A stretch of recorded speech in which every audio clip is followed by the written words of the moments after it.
notification, we about to go live. Hit this track and do your dance like you Karnell Lacey. Run it back and turn Matthew to the house, baby. It's Tingle and Co. Come keep with the show. It's a new era. Let's get it, let's go.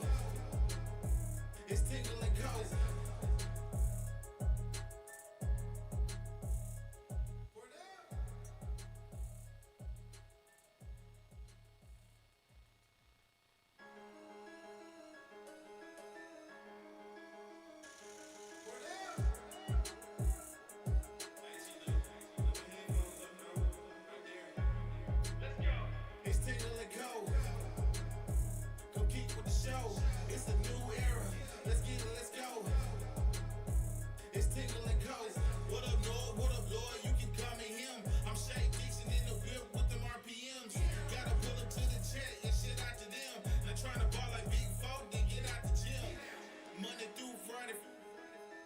When you see that notification, we about to go live. Hit this track and do your dance like you Karnell Lacey. Run it back and turn Matthew to the house, baby.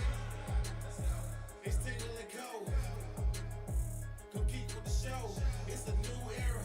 Let's get it, let's go. It's Tingle and Co.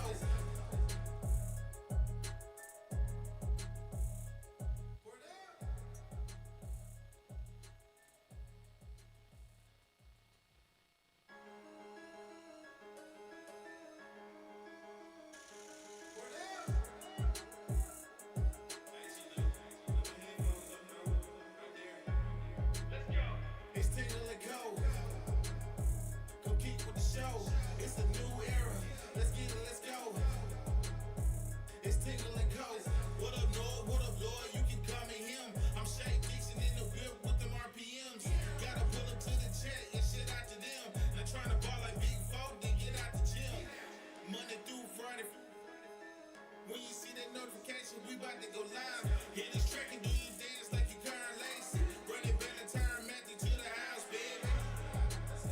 It's Tingle and Co.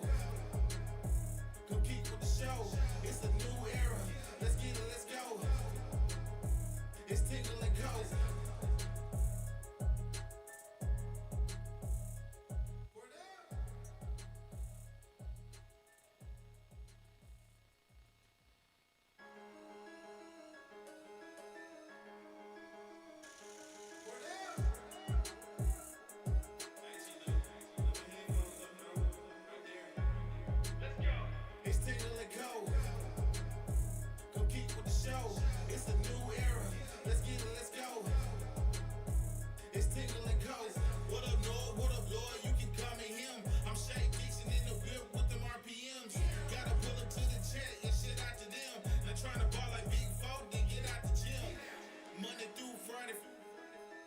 When you see that notification, we about to go live. Hit this track and do your dance like you Karnell Lacey. Run it back and turn Matthew to the house, baby.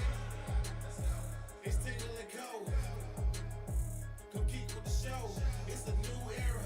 Let's get it, let's go. It's Tingle and Co.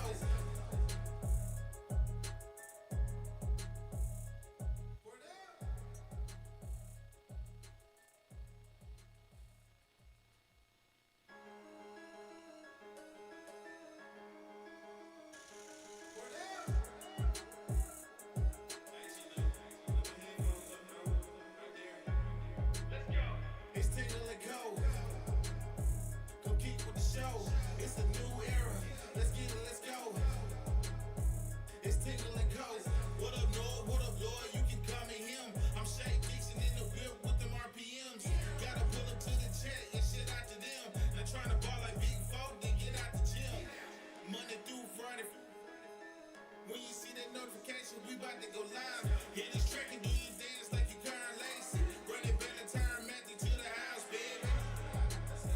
It's Tingle and Co. Come keep with the show. It's a new era. Let's get it, let's go. It's Tingle and Co.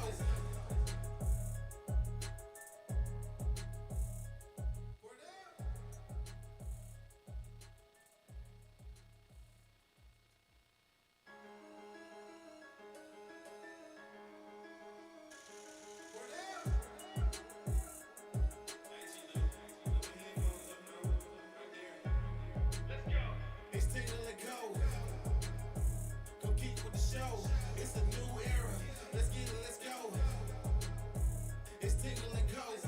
What up, Lloyd? What up, Lloyd? You can call me him. I'm Shay Dixon in the whip with them RPMs. Gotta pull up to the chat and shit out to them. Not trying to ball like Big Folk, then get out the gym. Monday through Friday. When you see that notification, we about to go live. Hit this track and do you dance like you Karnell Lacey. Brennen Lacey to the house, baby. It's Tingle and Cold. Compete with the show. It's a new era. Let's get it, let's go. It's Tingle and Cold. Word up.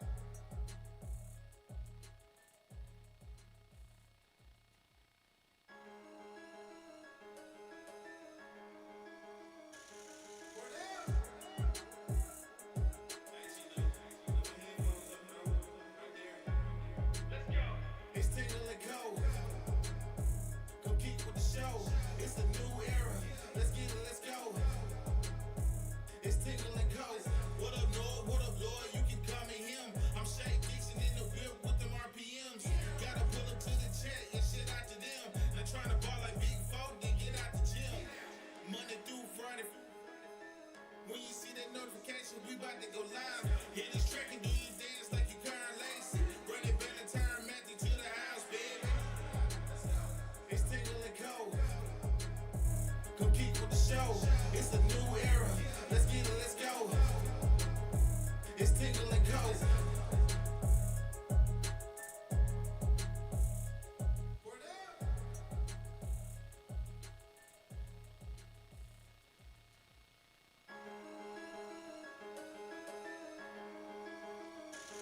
Word up.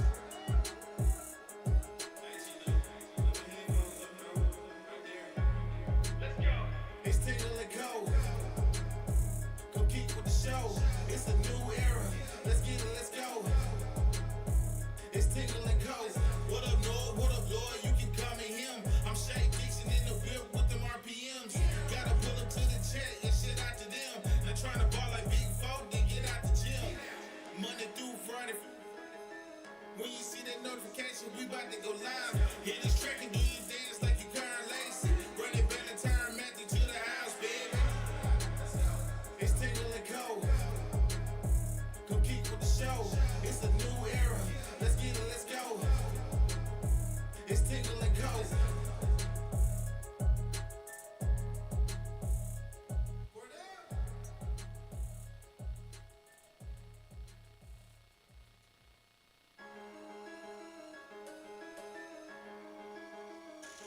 Word up.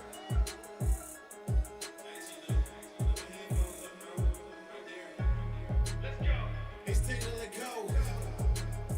Compete with the show. It's a new era. Let's get it, let's go. All right, good morning and welcome in here on this ChatGPT Monday morning as we are live here from our Southern Regional Medical Center studios. Shout out to the team here at SRMC as they house Tingle & Co., brought to you by FANDUEL. FANDUEL Sportsbook brings you our show every single day. When you see Tingle & Co. live, it is brought to you by our friends over at FANDUEL. As you see the logo spinning up in the top left-hand corner. I'm opening up the app now. Make sure you go download the app or go to the website, FANDUEL Sportsbook, as there is NBA Finals basketball this evening. The Spurs and the Knicks in New York as they make their way to Madison Square Garden. There's NBA Finals basketball in the Garden tonight. New York is going to be unhinged tonight as the Knicks are favored by 2.5 points to go up. And if they do win, they would be ahead 3-0 in the series. Spurs money line is plus 108. Over under sitting at 216.5 via our friends over at FanDuel. The odds for Finals MVP has shifted as well as Karl-Anthony Towns jumps into second best odds behind Jalen Brunson, ahead of Victor Wembanyama, who drops to third. But good morning, Lloyd, Wyatt. How are we doing, gentlemen? Oh, excellent weekend of sports. But Yes. also felt a little dumb because I thought the finals were last night, but I forgot travel day. Yes. Because we had hockey, basketball, and the hockey game was unbelievable. Unbelievable. Like, I don't think that's ever really, it was like a movie. No, I was at Modesto Saturday night. Delicious. Very good. And I was with Caleb, and we're watching the hockey game, and it was 4-0 at that point. And I look at Caleb, or 3-0, something like that. And Caleb was like, "Oh, I mean, I wish it was a good hockey game." I said, the third period's just getting started. The game has now begun because that's how it's been. Matches the every foot. single game that we've watched, because we've bet on it or talked about it, whatever. It hasn't really started until like the third period. It's like, okay, here's hockey, and it's unbelievable. Yeah, I think we're doing like the purest form of hockey cocaine. Yeah, Like, I don't think I'll ever be the same. Like whenever it's like, oh man, hockey's really fun to watch. Never get It'd be back like, here. Yeah, this is the golden era. It's like penalty kicks of soccer. Like Right. You're just watching penalty kicks. You're like, this is awesome. Yeah. This is Miami in the '80s. Like this is what it's supposed to be like.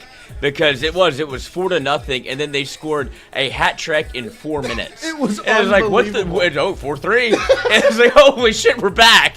And then they go into overtime. It's like, we're gonna get a shootout. Yeah. And we just had a shootout in the football. Yeah. And I was like, we are in like a really good spot with spot. sports, and then just no basketball. I was Yeah, like, last night slowed it down a little I bit. deserved a day off, I guess. But Texas and Oregon was excellent last night. Really good game. After, 2 delays? Yeah. And Everybody's suspensions delayed. of the game. Yeah, they're coming back today. Yeah. Alabama and who do they play? St. John's and were Kansas, delayed, Oklahoma. and then Kansas, Oklahoma, of course. And the crazy thing about both of those delays is what it was 7-2 and 8-1 when both of them got delayed. Alabama and St. John's was basically it's the 8th. Yeah. It's And then the- they had the Grand Slam. Yes. And my buddy texted me. He goes, like, seeing all the rain delays, he goes, all this does is make me miss baseball to box. And I was like, oh, he goes, could you imagine being in a rain delay in a super regional? We'd just be getting torched. And I was like, oh, that sounds like so much fun. Well, it sounds like what our life has always been. I have an Alabama fan that I'm good friends with. What do you have in your basement? Not Hunter Hall. No. Yeah, I own him. A little gym. But he texted me. He was like, forgot to tell you, I'm here at the Super Regional, like during the rain delay. Yeah. And I was like, how you holding up? Like, are they going to play? He was like, yeah, I think they're going to play. I'm sweaty and gross, but we're alive. And I was like, wow. I missed that. Yeah. I was like, you know what I'd give to be sweaty and gross, but alive at the box right now, watching LSU play, Or waiting not for a rain sweaty delay. in a suite. Fuck. Yeah, well. Yep, that's true. Either that way, would would be nice take. too. But yeah, it made me sad. That's why I posted the clip of LSU going to Omaha at like midnight last night because I got really sad. Yeah. So I think it's all of us. I watched like an hour of 2025 highlights and I was like, this is fucking bullshit. I think that's dude. all. I We mean, should be You here. did have a small win, though. This team was not that bad. Just watching Thank you. Super Regional Baseball this weekend and the environments and the walk-offs, it's just like, God. West Virginia is my Electric. It is absolutely electric. my wagon. swan song. Absolutely electric. I mean, Georgia with the frat boy hill out there in right field, where you pan the camera, it's just a bunch of shirtless college students, just absolutely plastered. I couldn't believe they kept putting the camera on it because at some point you're bound to catch something Yeah. going out there. But it was a heck of a weekend of The poor, sports. like, women that went there with their boyfriends and Yeah, it yeah, just turned yeah, into yeah. that, where it's like Homer. I'm taking my shirt off. It's like, this is not fun anymore. Like, I thought we were going to watch a baseball game. Yeah, this is not that. We're doing Yeah. shots for every home run. Yeah. I'm going to adopt a kid. It was an unbelievable weekend, but it does make you wish, man, if only LSU and Outbox were alive right now. And it does make you also think, like, LSU doesn't have those environments as much as it pays. I don't There's like this conversation, There's 'cause it makes nothing me like sad. there's no place for them to, like, West No. Virginia. I don't even know where they were. Like, Yeah. that wasn't part of the stadium. That Yeah. was just people that pulled up on their berm that they invented. They made that thing a berm. Yeah. Georgia did the same thing. That doesn't and like, unless LSU does what the kids from Boston, Mass did for the golf major. Yeah. Or they build it themselves and bring it, which is, we're one step away. Like, that's what has to happen. Well, Because and I LSU think- doesn't have that. They don't have that. And I think this is maybe one of the experiences we're getting this year because LSU's not in it. We're watching everything else so closely. Like, you see Kansas with the outfield wall that's just like fenced, and so you can stand right behind it. We went to Mississippi State and witnessed that environment. You see what Georgia looks like, where they've got the suites like right there below behind home Yeah, plate, that's wild. and they've got the hill back there by the way. You see all these environments that LSU, with the way it's structured, just isn't really feasible, right? But I still will always contend they're lucky LSU is not structured that way from a actual like stadium standpoint, because the experience that LSU fans bring is better than anyone else. in a stadium that really isn't built for it, And so it does. You watch it a little differently, and we'll see how much, if something does change. Well, look. That said, West Virginia, fucking tread carefully. Be careful who you're talking about. I know you come at the king, you best not miss. Talking about with the Jello shots. Yes. LSU will fucking fly down up there and make a name for the go. No, LSU will still be there. There is nothing there. Look. I don't brag about a lot. LSU has its problems. That is not one of them. Elite. Back to back AAU national championships. Like Tom Amansky, make the VHS. Right. The crime dog, Fred McGriff. LSU sits alone in that regard. Whether it be in West Virginia, I get it. Y'all do meth. You have a good time. You make your own moonshine. No, I'm sure they can. Don't do that to yourself. It's not possible. LSU should have an honorary 9th spot on the board every year, and they would still come second or third in the competition even if they're not there. It's not even the Jello shot. It's just the drinking in general. Yeah. And I do think West Virginia can put it back. This ain't a hobby. No, this is life. It's Tuesday. It's Tuesday. Yeah, no, I mean, really. And so respect to SVP for putting it out. And, of course, that's what I loved about it. Always tipping the cap to LSU. He knows. He's seen it. Everyone has. Every year there's not a competition at the Roccos. But just in general, it's more than just the Jello shots. And he's seen the football version of it. It's like, right. You people...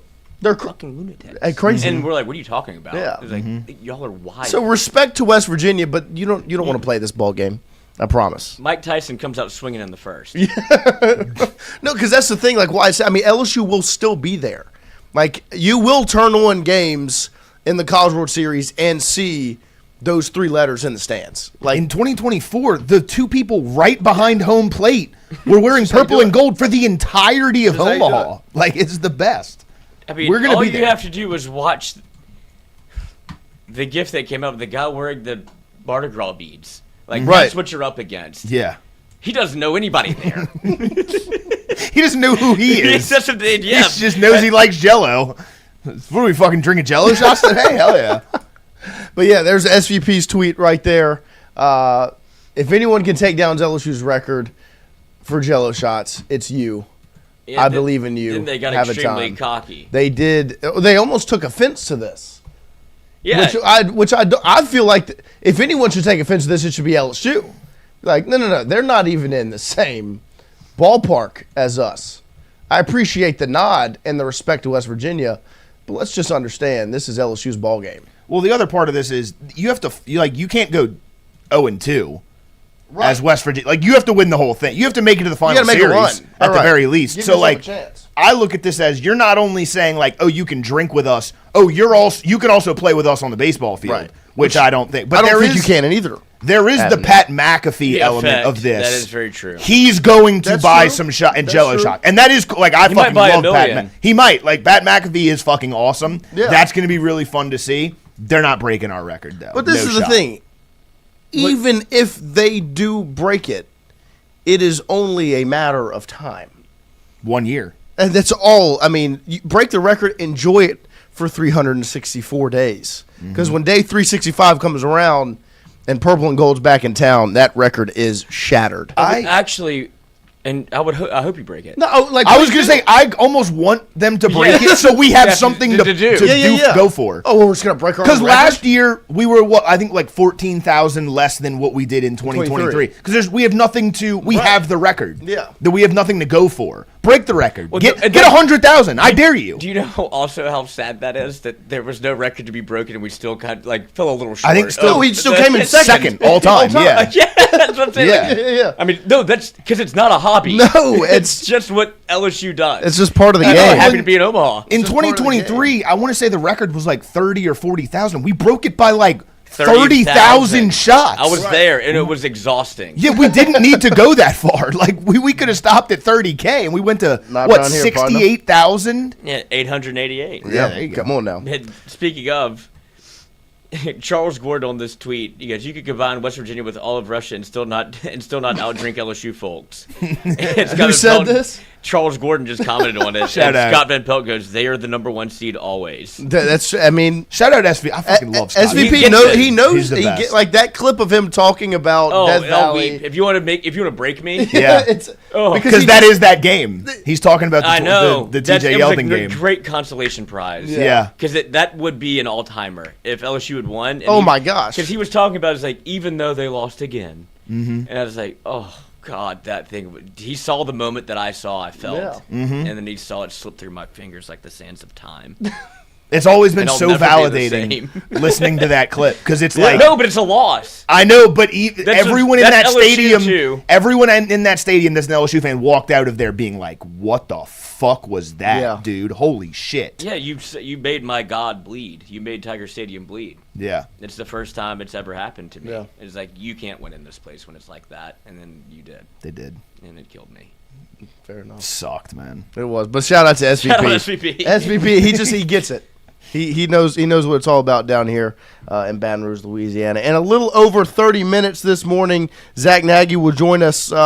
He obviously senior writer over there for 247 Sports and GOAT247, doing a great job as he's gotten it rolling over there with 247. As it was a huge recruiting weekend for LSU. This is back-to-back Mondays of Zach joining the show because it's been back-to-back huge recruiting weekends. We talked to him last week after Brewster and Royal and Cisse were all in town on official visits, and LSU put together a great weekend led by Lane Kiffin and Coach Ed Orgeron, and then they do it again this weekend as it was another huge recruiting weekend. I think they had 7-on-7. They had elite camps, and then, of course, they had some official visitors in town. And with that came 2 commitments on the weekend as one of the top edge rushers in the country.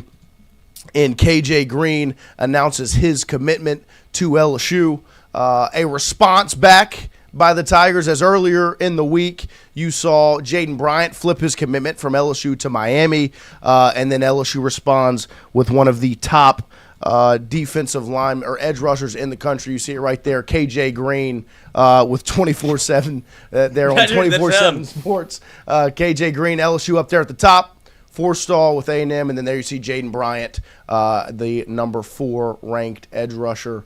And of course, look, we talk about recruiting and the recruiting sites. There are so many, and with that comes different rankings. People saying, "Hey, look, don't use that." You use whatever benefits your agenda. If LSU gets a commit, you go to whatever recruiting site has them ranked the highest. Because, look, I get 247 has them ranked one place, On3 has them ranked somewhere else. Regardless, I trust Sterling Lucas, Ed Orgeron, Lane Kiffin, Blake Baker, the recruiting team there for LSU, and their ability to understand what they're looking at and who they're going to get. So you see KJ Green commit. They also get a running back commit. Brennen Lacey, a 3-star back, commits yesterday as well. So 2 commitments for the Tigers, a 5-star edge rusher and a 3-star running back. You also saw over the weekend Kelsey Adams Jr. puts this out, how we feel in a picture with LSU offensive line coach Eric Wolford. Here is his recruiting profile. Kelsey Adams out of Atlanta, Georgia, is currently committed to the Bulldogs, standing at 6'5.5", 320 pounds. This is the On3 page where you see where he's ranked on Rivals, 247, and then overall he is the number 11 player in Georgia, number 12 offensive tackle, and in the top he is the number 121 player in the country as LSU looks to flip Kelsey Adams Jr. from his Georgia pledge. As they don't have an offensive tackle or an offensive lineman committed in this class just yet. So we'll definitely pay attention to that one. And then today you will see 4-star wide receiver Cade Cooper announces his college choice. This was posted yesterday by our guy CJ from Tiger Bait. He will announce his college choice today between LSU, Ole Miss, Ohio State, Georgia, Auburn, and Illinois. He was, of course, in town this weekend on an official visit. Here he is taking a picture with the wide receiver coaches. And the Lane train shout out to the staff there in Baton Rouge. A huge weekend, and we'll get Zack Nagy in here in about 30 minutes to recap it all. Wyatt, what did LSU get in edge rusher KJ Green? How big of a commitment was this for LSU over the weekend? I mean, this was absolutely massive, just if you want to talk about from an optics standpoint, just to offset the loss of Jaiden Bryant. Of course, they are a little bit different players. Jaiden Bryant, I would say, is more of a strong side defensive end. Think kind of Savion Jones from a couple of years ago. KJ Green is a pass rusher. He is an edge guy. He is going to bend it off the edge and go and get your quarterback. Really, really twitchy prospect. A lot of good speed out there.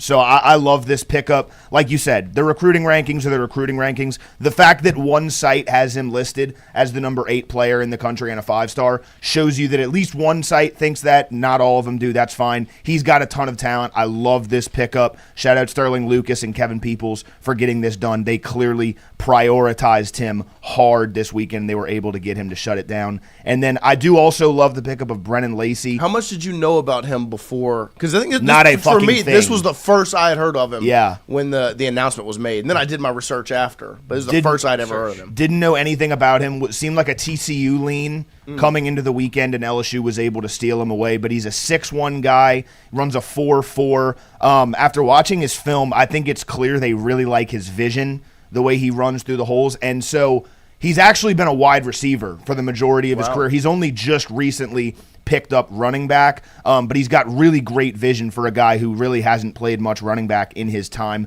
So I think this is a great pickup by Lane Kiffin. And look, remember, Lane Kiffin turned Kejuan Lacey, a former 3-star who had, I think, 20 carries his first season at Missouri, into the best running back in college football. So if anybody knows how to utilize running backs, it's Lane Kiffin and Charlie Weiss. I still feel pretty good about Kelsey Adams. I think you could get some news on Kelsey Adams within the next week or two. I still feel like LSU is the leader there. And then Cade Cooper announces a commitment date.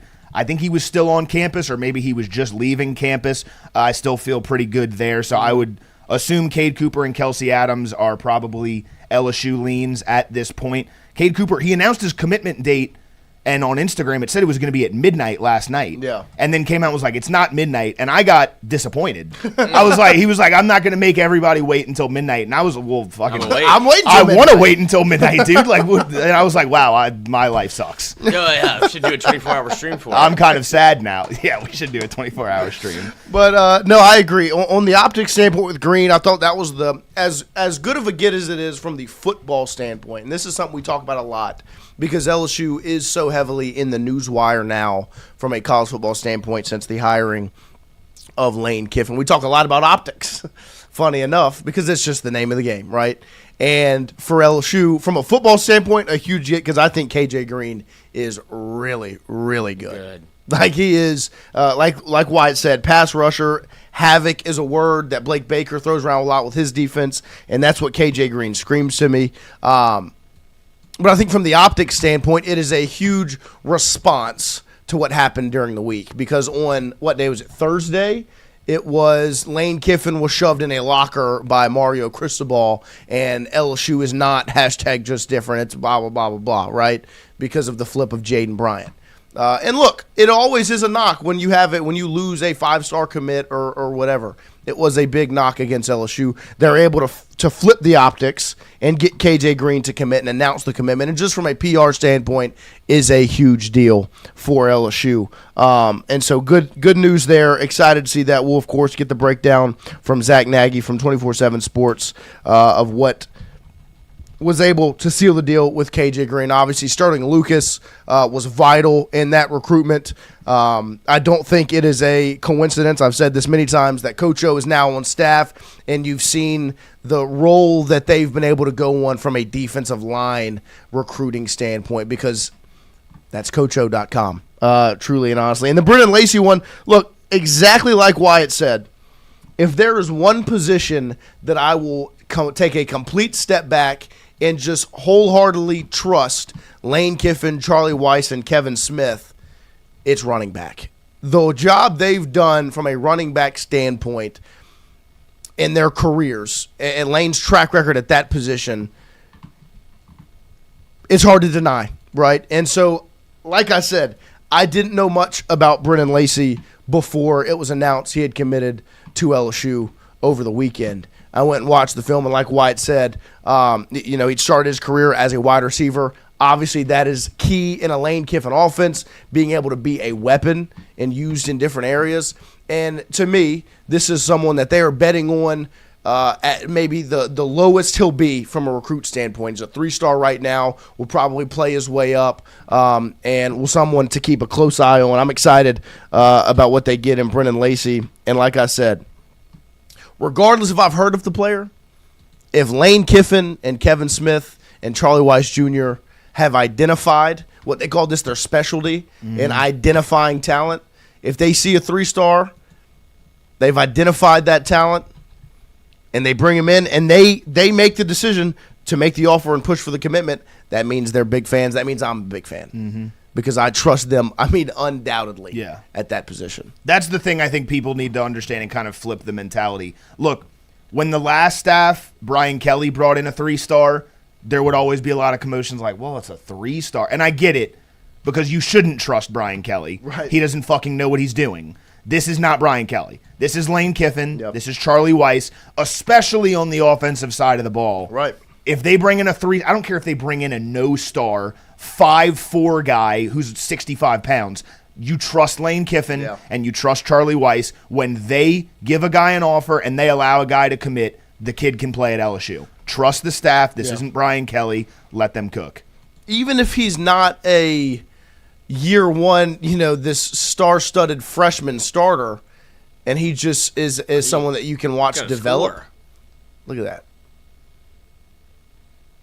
And so, look, there are very few positions. Look, Lane Kiffin with quarterbacks and running backs are two positions where he's got the track record of he's going to make it work. He's going to identify talent, and he's going to find his guys that fit his system and make them as good as possible. And here's a look at Brennen Lacey, the running back commit over the weekend for LSU out of – where's he from?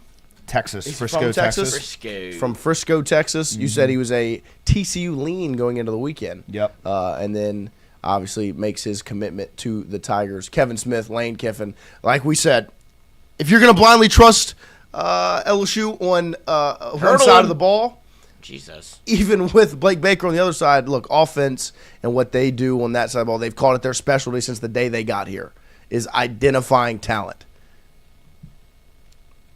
And like Wyatt said, I know 3 stars. We can get into this 3-star, 4-star, 5-star deal a whole lot. And I know people don't believe in the rankings. No, I believe in the rankings. They're right more often than not. But sometimes you can find a diamond in the rough. And Lane Kiffin, like he said, he called it his specialty, was identifying talent that works in their system, that fits what they want to do, and making the most out of it. And so that's what you've seen there. So a huge weekend of commits. Excited to hear the news on Cade Cooper, as that was quite the list of schools when it comes to him and his recruitment. You see it there: LSU, Ole Miss, Ohio State, Georgia, Auburn, and Illinois. If he does not commit to LSU, which just playing the game here, coming off an official visit in Baton Rouge this weekend, he has the commitment date set like the day after. Majority of the time, that tells you something. And so I would feel extremely confident if I'm LSU. But always be prepared if something like that happens. You're going to hear it from an LSU standpoint. Just like the Jaiden Bryant deal last week, when a commit flips or they commit elsewhere, it's always going to be Lane Kiffin and LSU in a locker rather than just, hey, this is how the game is played. So we'll see how the rest of the week goes from a recruiting standpoint, but super excited about the commits they get over the weekend and just the optics of all of it.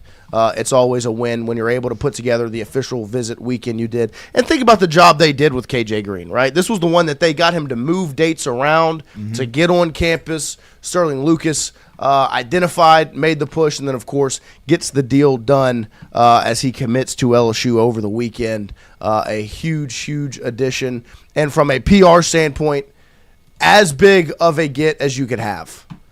And you've seen all the pictures, the images of him with some of the other defensive linemen, whether it's Deuce Gerald's, Lamar Brown over the weekend. Here's a look at KJ Green one of the top edge rushers in the country. Oh, blocking. We're Yep, going. there you go. Wreaking havoc. Rip. Yep, ball. He wanted the football. Somebody else make a play. He wanted the football. Somebody help me out. But here's a look at the newest LSU Tiger, KJ Green, right here on the. It's 18 minutes. So I'd that's say- usually a good sign. Yeah, you got 18 minutes of Edge Lord have rushers, mercy. edge rushers from Ball. Georgia who wear number 8. Usually pretty good. Solid history there, I would say. I would say so too. Yeah. I would say so too. Here he is. I mean, you don't He's have just a a freak chance. show. No, he's a monster, an absolute monster. So, like I said, we've talked a lot about the PR and the optics, but here's the football standpoint. He's also really good at the sport. It's not just a optics win; it's also a football win. Tight end. Yeah, is he lined up on offense right now? Pop, throw that it to is a him. fucking tight end. That is tight end dump. That is a play that's That been in ball's going. football. That ball's going one place. But that play has been in football long before me and will be in football long after me. And you're throwing it to the number It's the 2 first edge pass rusher play in the you country. know. Yeah, and it's your starting defensive end that you're Yeah, throwing well, it to. Eight's getting it. Yeah. Let's not overcomplicate this. No, I mean, we it's need like points. It's like Devin White and Harold Perkins in Yeah. high school. It's guess what? Set hut. Let's go ahead and hand it off. Catch that. Take that out of here. It was a sock. I don't want it back. 41 bingo. I wouldn't say BK didn't know what he was doing. I think he assumed he just had to show up and a championship would just happen. I don't entirely disagree. T-Buddy 93. Welcome Good morning, to the party, sir. pal. Well, I'm glad you're in the chat.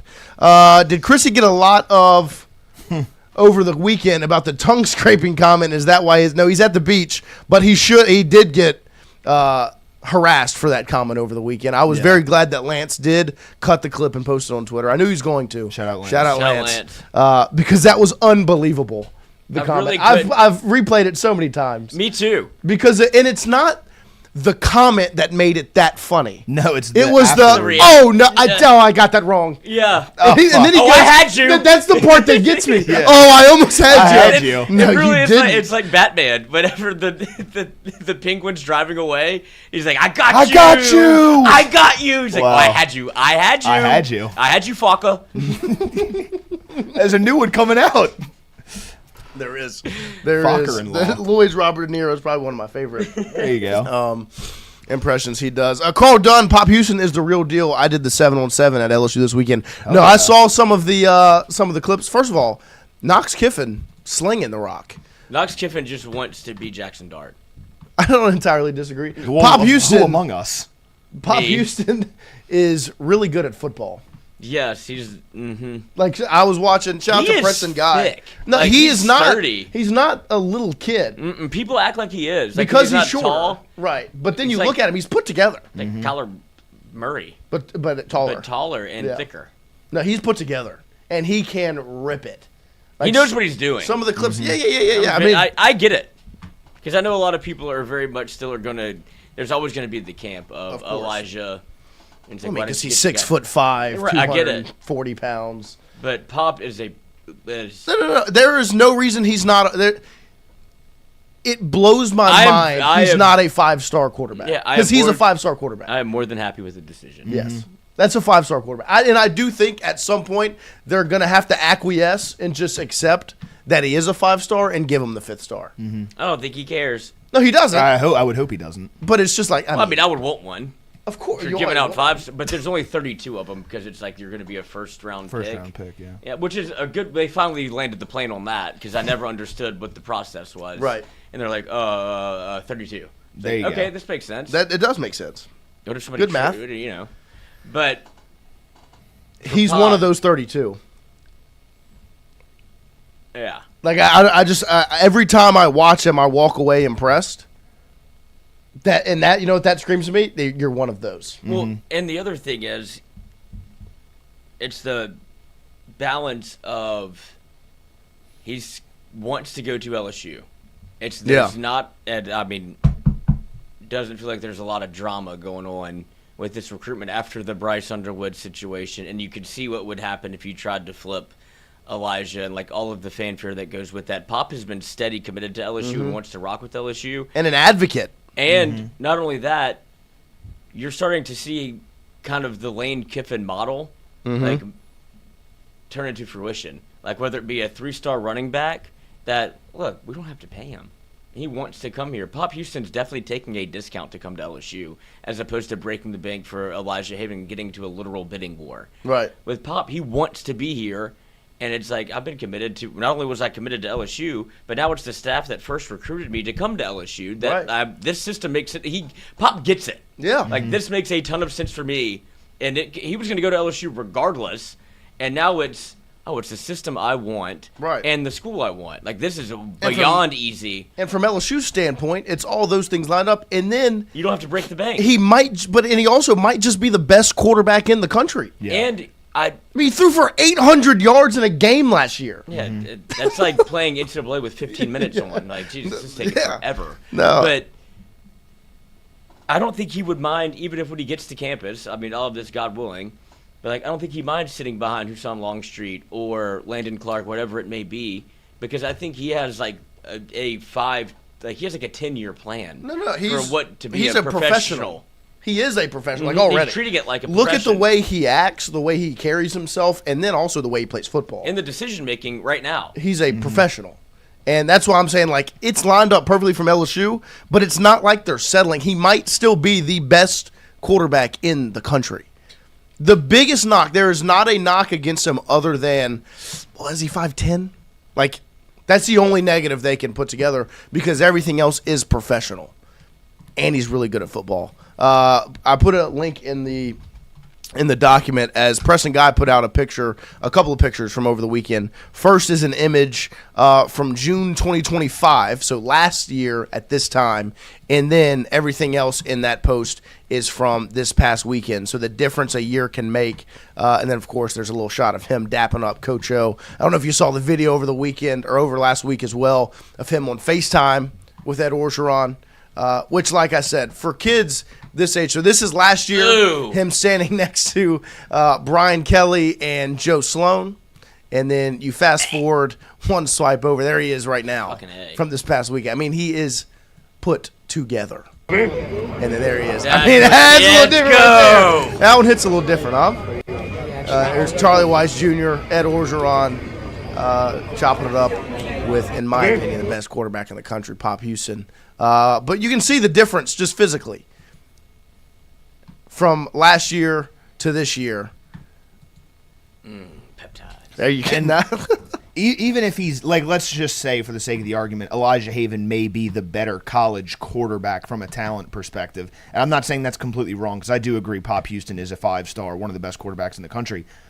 The best thing about Pop Houston right now is I think he fits your system better than anyone in the country. Regardless of the talent level that he has, there is nobody in the country that I think is as polished as a passer as Peyton Houston is. You watch, you turn on the tape, he is going through reads, going from receiver 1 to receiver 2 to receiver 3, making throws into tight windows, manipulating safeties and linebackers in order to open up those windows. There's nobody in college or in high school football that's doing that. Elijah Haven is a phenomenal prospect. He's got all the tools. He's got the arm strength. He's a great runner. That's great. But guess what? Pop Houston is a better fit for the Lane Kiffin offense right now than Elijah Haven is, and I just love his potential. He's going to be so good here. He reminds me of, like, my comparison for him is Bryce Young. Like, I genuinely believe that's what he looks like when I watch him play. Just like, look at that delivery. It's so smooth, and it's professional. Like, that's what that, I mean, on the money, accurate, on time, and smooth as butter. I see Kyler. I don't think he runs as well as Kyler does. No, I'm just talking, like, just body type. Yeah. The body type is Kyler. And, like, snap throw. Because Kyler was thick. Kyler was, like, bigger. They're both, and I know Pop didn't play the baseball to the extent that Kyler Murray did, but you can tell that there's baseball in there. Of course. Like, the footwork, the snap throw. But he's the real deal. He's the real deal. Mm-hmm. I'm so... And he would fit in any system, but it is a perfect marriage between him and Lane Kiffin. Yeah. And what it will be for the purple and gold. Almost 1,000 yards last year. I'm sure you'll probably see that regress just to keep him healthy. Of course. But I think he sees a lot of Trinidad in there too. Mm-hmm. Like, but you look up in 30 yeah. years, you'll see like somebody that's undersized but knows how to play the position to the point where it's. I'm playing professional football at a college level. Yeah, and I mean, and he's gotcha. Boom, that's money. And then I can throw it to Ahmad Hudson if I ever get in trouble. Yeah, it'd be quite fun, wouldn't it? But he is. He's the real deal. Yeah, be fun to have on your team in high school, that's for sure. Absolutely the real deal. So a fun weekend for LSU over the weekend as you were able to see official visitors, 7-on-7, the whole deal. And there was a look at the future LSU quarterback, Pop Houston. Super excited for what the future has in store for LSU. And just what Lane Kiffin and this staff have been able to put together from a recruiting standpoint, the momentum they have, and just the vibe around LSU right now is elite. And my favorite thing about Pop Houston has nothing to do with on the football field. Every time, I'm very excited about that part. Every time someone commits to LSU, he is vocal and a part of it and the whole thing. And like that's LSU to a T. I mean, he bleeds purple and gold, and that's what you want to see. You want to see the quarterback commit out there, vocal, and a part of each and every commitment that LSU makes. I saw as soon as Brennen Lacey committed, there was a video that came out, and Pop Houston was right there on top of it. Quote tweeted it, put out. He was like, I think he said, "I see the vision now." It just I understand it now. It's exciting, the momentum they have, and this is one of those, like I've said, one of those recruiting classes that can be the foundation of a national championship. Like when you look at what they were able to do last year in the first class, being able to bring in the number one player in the country in Lamar Brown, obviously Richard Anderson, Deuce Geralds, Bryson Martinez, just go down the list, Jabari Mack, of the players that they were able to bring in that class. And then what you can follow it up with in 2026 or 2027 with Ahmad Hudson already committed. And I know he was at Nebraska over the weekend as they're pushing. Of course, they were number 2 in the final 2. To me, Ahmad Hudson, that's a Tiger, right? Pop Houston, Braylon Kale. You see over the weekend KJ Green and Brennen Lacey. Whatever else they can add to continue to stack. To me, you had the foundational class, the kind of Kickstarter last year where you're able to get some key pieces, right? Some just like huge building blocks for what this should be in a couple of years. And then if you can follow that up with what they could potentially do this year, that's national championship level recruiting. You're starting to see the power of what LSU can be. The state of Louisiana, where you, like Coach O said, you recruit this state, and then you can go and cherry pick some of the 1% from outside the state, like a KJ Green. Go get some of those big-time names. But what you have in Louisiana in this class is elite. And I know high school recruiting for a lot of people has maybe lost some of its sparkle, some of the allure. It's still massive. It's still the building block of college athletics. I know the portal has changed the way it looks year in, year out, but if you want to be an elite of elite program, you need to recruit high school at the highest level and then fill gaps out of the portal. You witnessed that in LSU with LSU baseball last year. You want to just fill gaps. You don't want to try to rebuild or replace out of the portal. And what LSU can do with these back-to-back recruiting classes, that is a great photograph. No, he didn't commit, so. No, he didn't. But what LSU can do with these back-to-back recruiting classes is build that foundation, the heart of this team, and then you just plug different positions that you need out of the portal rather than having to spend $40 million on 40 players out of the portal. If you're able to put recruiting classes together like you should last year and this year, you don't need 40 transfer portal players year in, year out. You just need a couple of high-end ones that you can go get, potentially some offensive linemen. You've seen, I know we talked a little bit about it last year, you've seen them focus so much defensive line-wise in high school recruiting. Positions that you can play early is where their focus is going to be. And so it'll be exciting to see how the recruiting continues on. Like I said, we will talk to Zack Nagy about it in just a little under 10 minutes as he is part of the team over there at GOAT247. They did great work over the weekend, keeping you up to date on everything LSU had going on because it was a massive weekend of recruiting. Like we said, some 7-on-7. You got to look at Pop Houston there. Shout out to all the guys that got out there. I know Preston Guy got some video out. John Eads, of course, hardest working guy in Baton Rouge media. Also want to say, quick shout out for John Eads. The Game Time podcast with John Eads dropped an episode with Seth Dardar last week. He did give the boys a shout out a couple times in the closing. He did. He shouted Lloyd, myself, and Wyatt out. They brought up the 999 challenge, and Seth said he was going to leave that to you.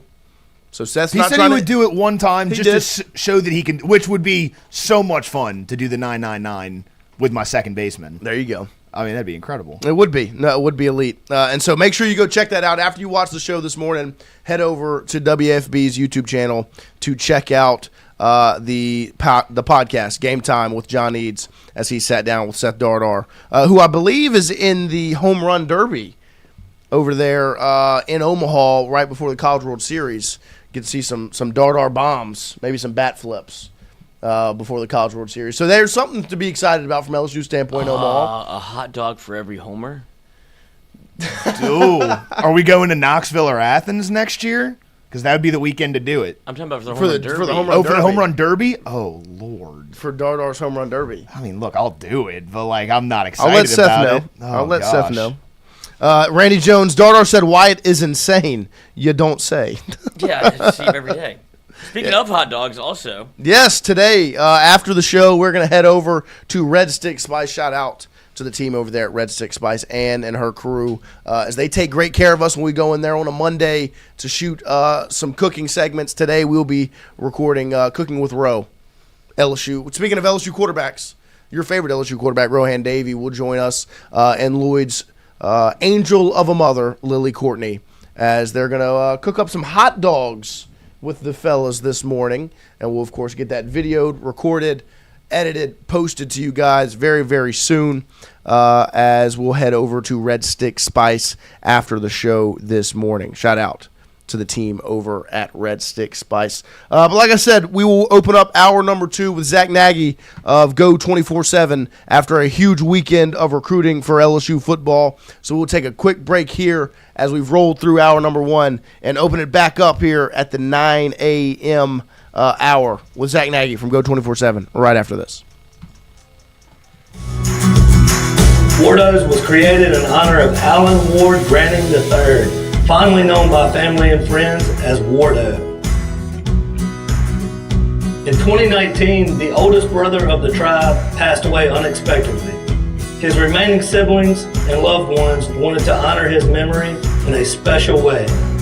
In 2022, Ward's family decided to combine the need for a sandwich shop in downtown Natchez with a desire to pay tribute to Ward's love of good friends, good times, and great food.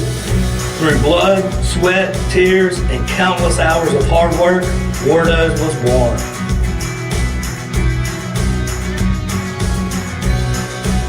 So go visit Wardo's today at 309 North Broadway Street in Natchez, where the po' boys are so good, you'll swear you're in Cajun country.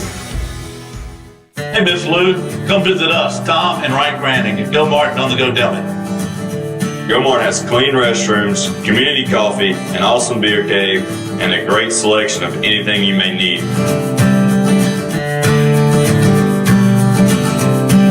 Located at the corner of Highland Boulevard and Highway 61 South in Natchez. Also stop by Wardo's Po' Boys at 309 North Broadway on the beautiful Natchez Bluff, where everyone is family.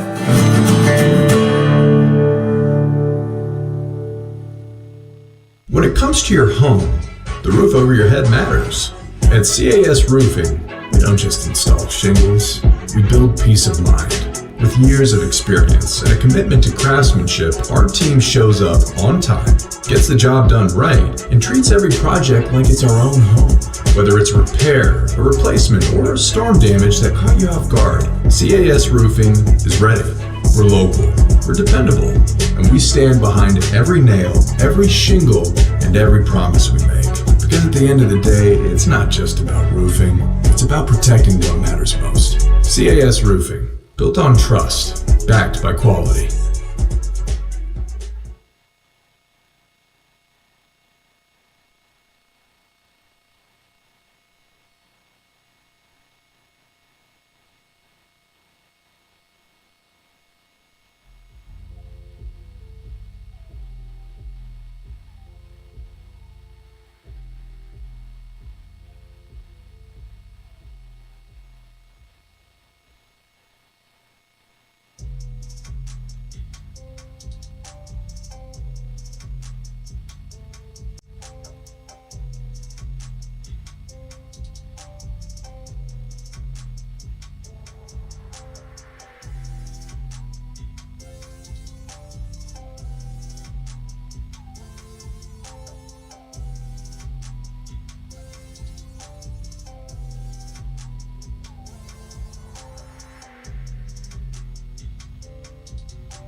All right, welcome back here as we open up hour number 2 on this Monday morning, as we're going to get back to the LSU football recruiting conversation with Zack Nagy from 247 Sports. They're doing great work over there with GOAT247 after back-to-back huge weekends. So that means back-to-back Monday interviews with our guy, Zack. Good morning, Zack. How are you?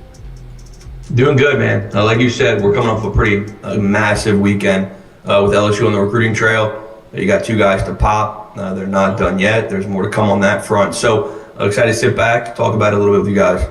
Well, we'll start with the big commitment. Talk to me about KJ Green, what they're getting from a football standpoint, LSU, but also the optics, right? Last week with the Jaiden Bryant news, and then, of course, Sterling Lucas getting KJ to reschedule, move some things around on some weekends. You get him in on an OV, and then you get the commitment. Talk about the football and the optics for the KJ Green commitment to LSU. Yeah, man, I think first things first, you're getting a gamer. This is a dude who's really raw as a player, but continues to ascend as he works through his high school career. Of course, in the Peach State. I mean, this guy's awesome. Really productive player who's just continued to ascend during his time on the prep scene. So LSU's getting a guy who's going to come in and make an immediate impact, in my opinion. No, when you look at the edge room moving forward, it's relatively thin. I mean, you're going to have him and Lamar Brown as kind of your crown jewels moving forward, starting in 2027. So it's really exciting for this program to get him, land him, and get him to shut things down. And then, of course, when you look at the optics side of things, this is all Sterling Lucas. Relationships I think when you say that in the NIL era, people kind of laugh and look the other direction. But this was truly one where relationships won out.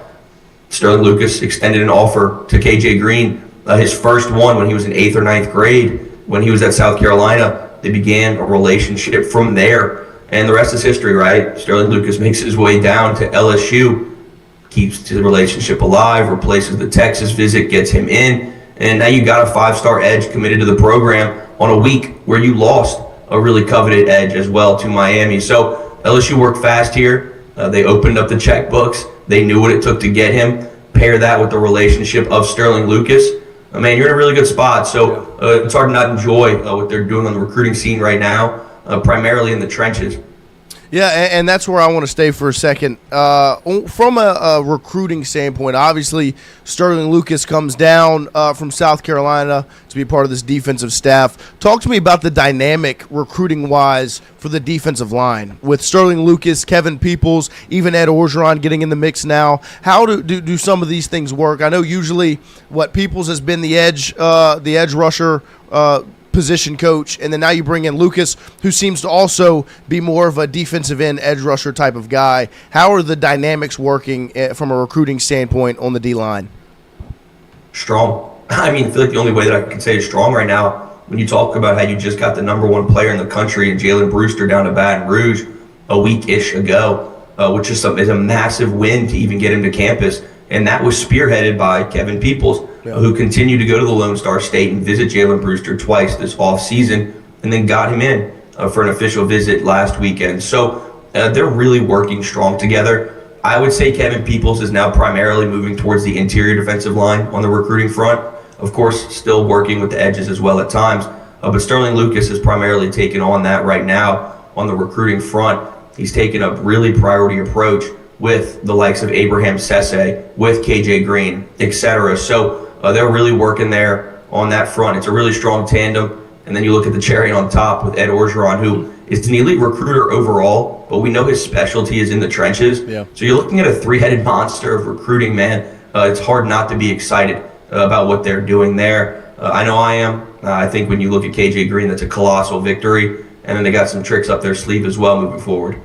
And from a strategy standpoint, recruiting-wise, you've seen the focus they've put in the trenches on that defensive front. Obviously, when you look at the best teams in the country, national championship level teams, they are strong in the trenches. Think back to this past year's national championship game with Indiana and Miami, the strength being defensive line for both of those teams. Talk to me about the strategy that you've seen them.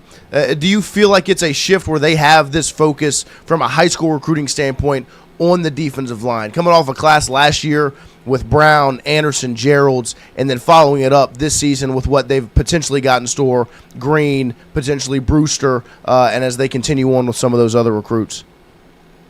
Yeah, man, I think when you look at the interior, you can swing for the fences now because of what you did in last year's recruiting cycle. You know, you get Richard Anderson, a 5-star, top-ranked defensive lineman in America. You get Deuce Gerald, man, who is, in my opinion, a week 1 starter against Clemson. I mean, he's a demon. I mean, he is ridiculous inside. So I think right now when you have those two guys sitting there as you're moving pieces to go forward in 27, 28, and if possible 29, I mean, look, you're in a good spot moving forward, so you can swing for the fences for a Jalen Brewster and other heavy hitters. At the edge slot, it's a little different because you're thin there. You have to go get an immediate impact guy in KJ Green. You're going to continue to battle Notre Dame for a little bit for Abraham Sese as well. That's a 2-team race on that front. But there are other guys in their back pocket too. So when you talk about the approach, Noah, on the inside, you're set for the future, man. You already have the likes of Richard Anderson and Deuce Gerald, Lamar Brown, who can slide inside, work outside. So you have some wiggle room there. But on the outside, man, you got to continue to hit the ground running here, strike iron while it's hot. You have one 5-star, just ridiculous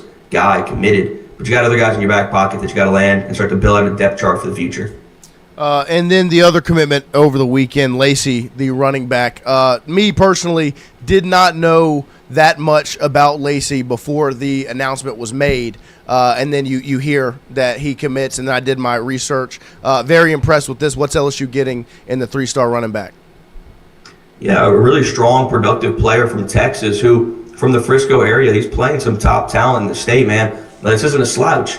You look at him, he's relatively productive, a player that's continuing to ascend, started his high school career as a wide receiver, so he's still kind of getting into the running back realm, and he's hitting the ground running there. So Kevin Smith is a guy who's obviously getting paid the big bucks. Yeah. His evaluations mean everything, and they don't miss much when it comes to their running back evaluations, man. Whether it's Quinshawn Judkins and Kawan Lacey at Ole Miss coming back down to Baton Rouge, and you have Dylan Jones, who's been awesome, Wisconsin transfer. So they don't miss very often on their running back evaluations. So when it comes to Brennen Lacey, I think this is a diamond in the rough 3-star that has the chance to be really special for this program when his time comes, of course.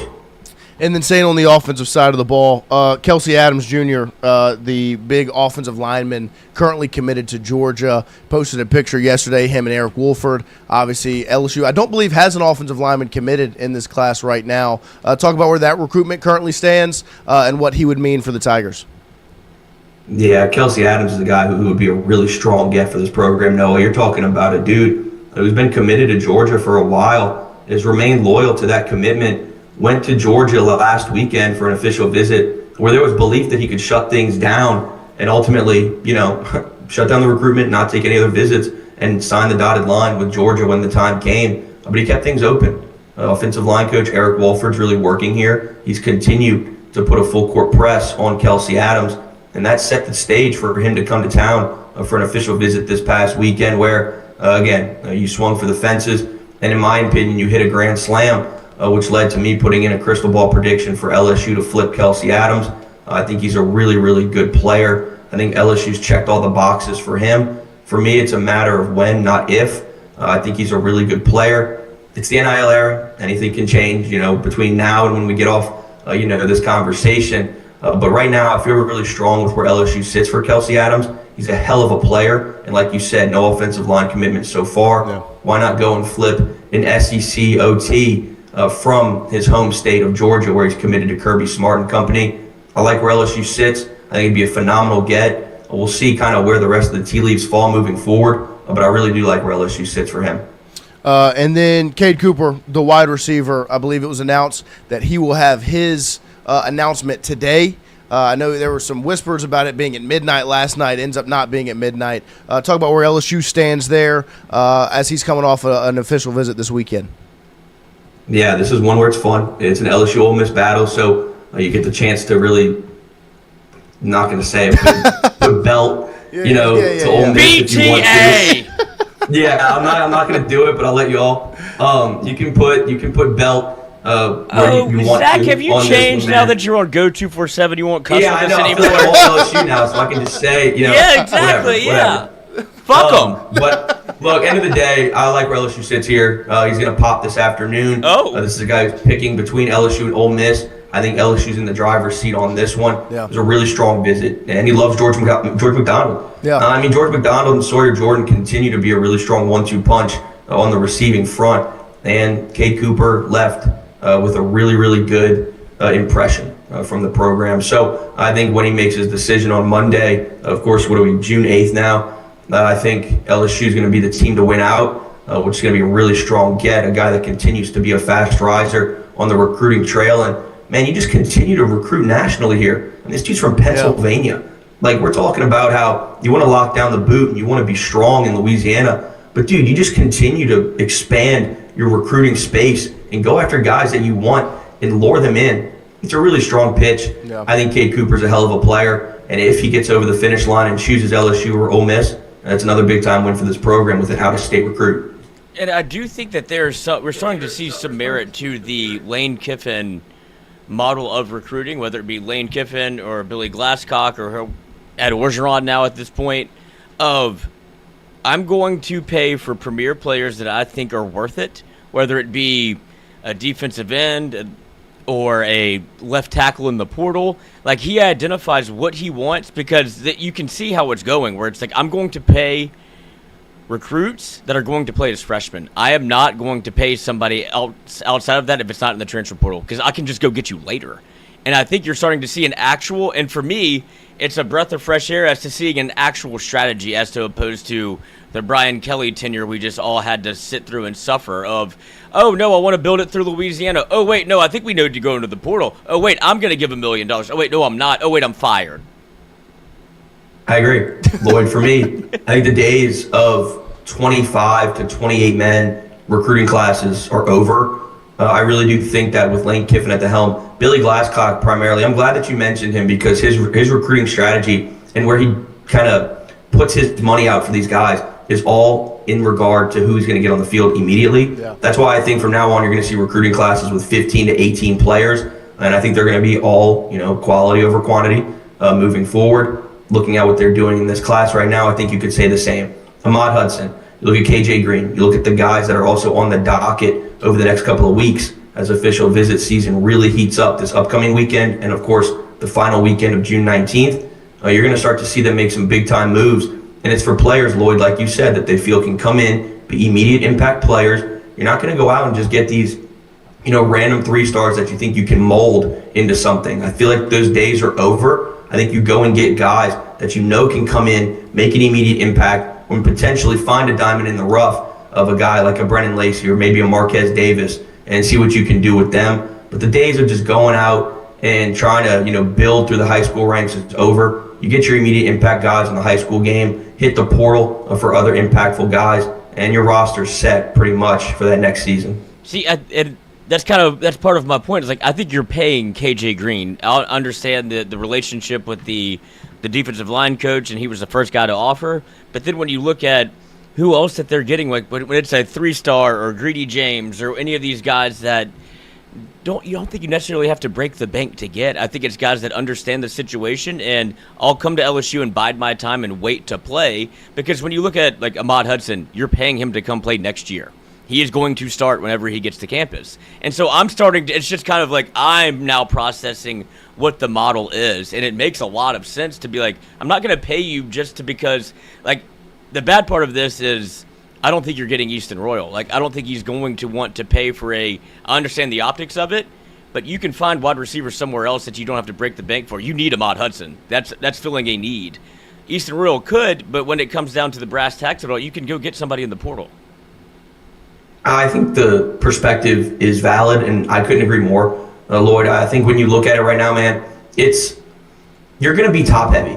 Yeah. That is the new recruiting landscape where there are going to be these 5-star guys that you land, and it is top heavy. But you got to fill out a couple more spots as well. And there are guys, like you said, that know the deal. Whether it is a Greedy James, who caught up with him yesterday, fascinating recruitment. I cannot wait to see how this Notre Dame visit goes this upcoming weekend. I think LSU made a super strong impression. There's Louisiana ties there. Yeah. That's going to be a really fun recruitment to follow. But there are guys like him. There are guys like Brennen Lacey where you're not breaking the bank and cashing out, but you're giving them sufficient paydays as needed. And then you have your top-heavy guys like maybe a Peyton Houston, maybe like an Ahmad Hudson, maybe like a KJ Green who, yes, he's getting a bag. So this isn't anything crazy. And then you go and fill out the rest of the portal. It's been their approach at Ole Miss, and it was successful, whether I want to say it or not. And then, you got now what they're doing in Baton Rouge, where it's going to be successful on the high school recruiting front and the portal front. It's a really good model. It's a really good strategy. And that's why I give a lot of credit to Billy Glasscock and what he's doing, managing all of this, because it's been strong so far over these first 6 to 7, 8 months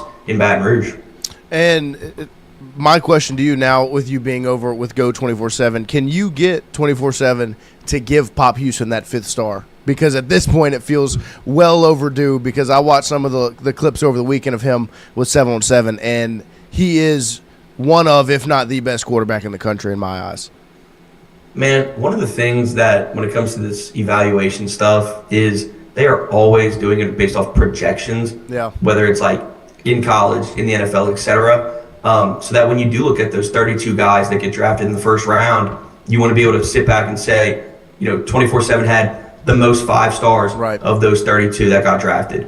Same thing with On3 and ESPN and all the other recruiting services that do evaluations.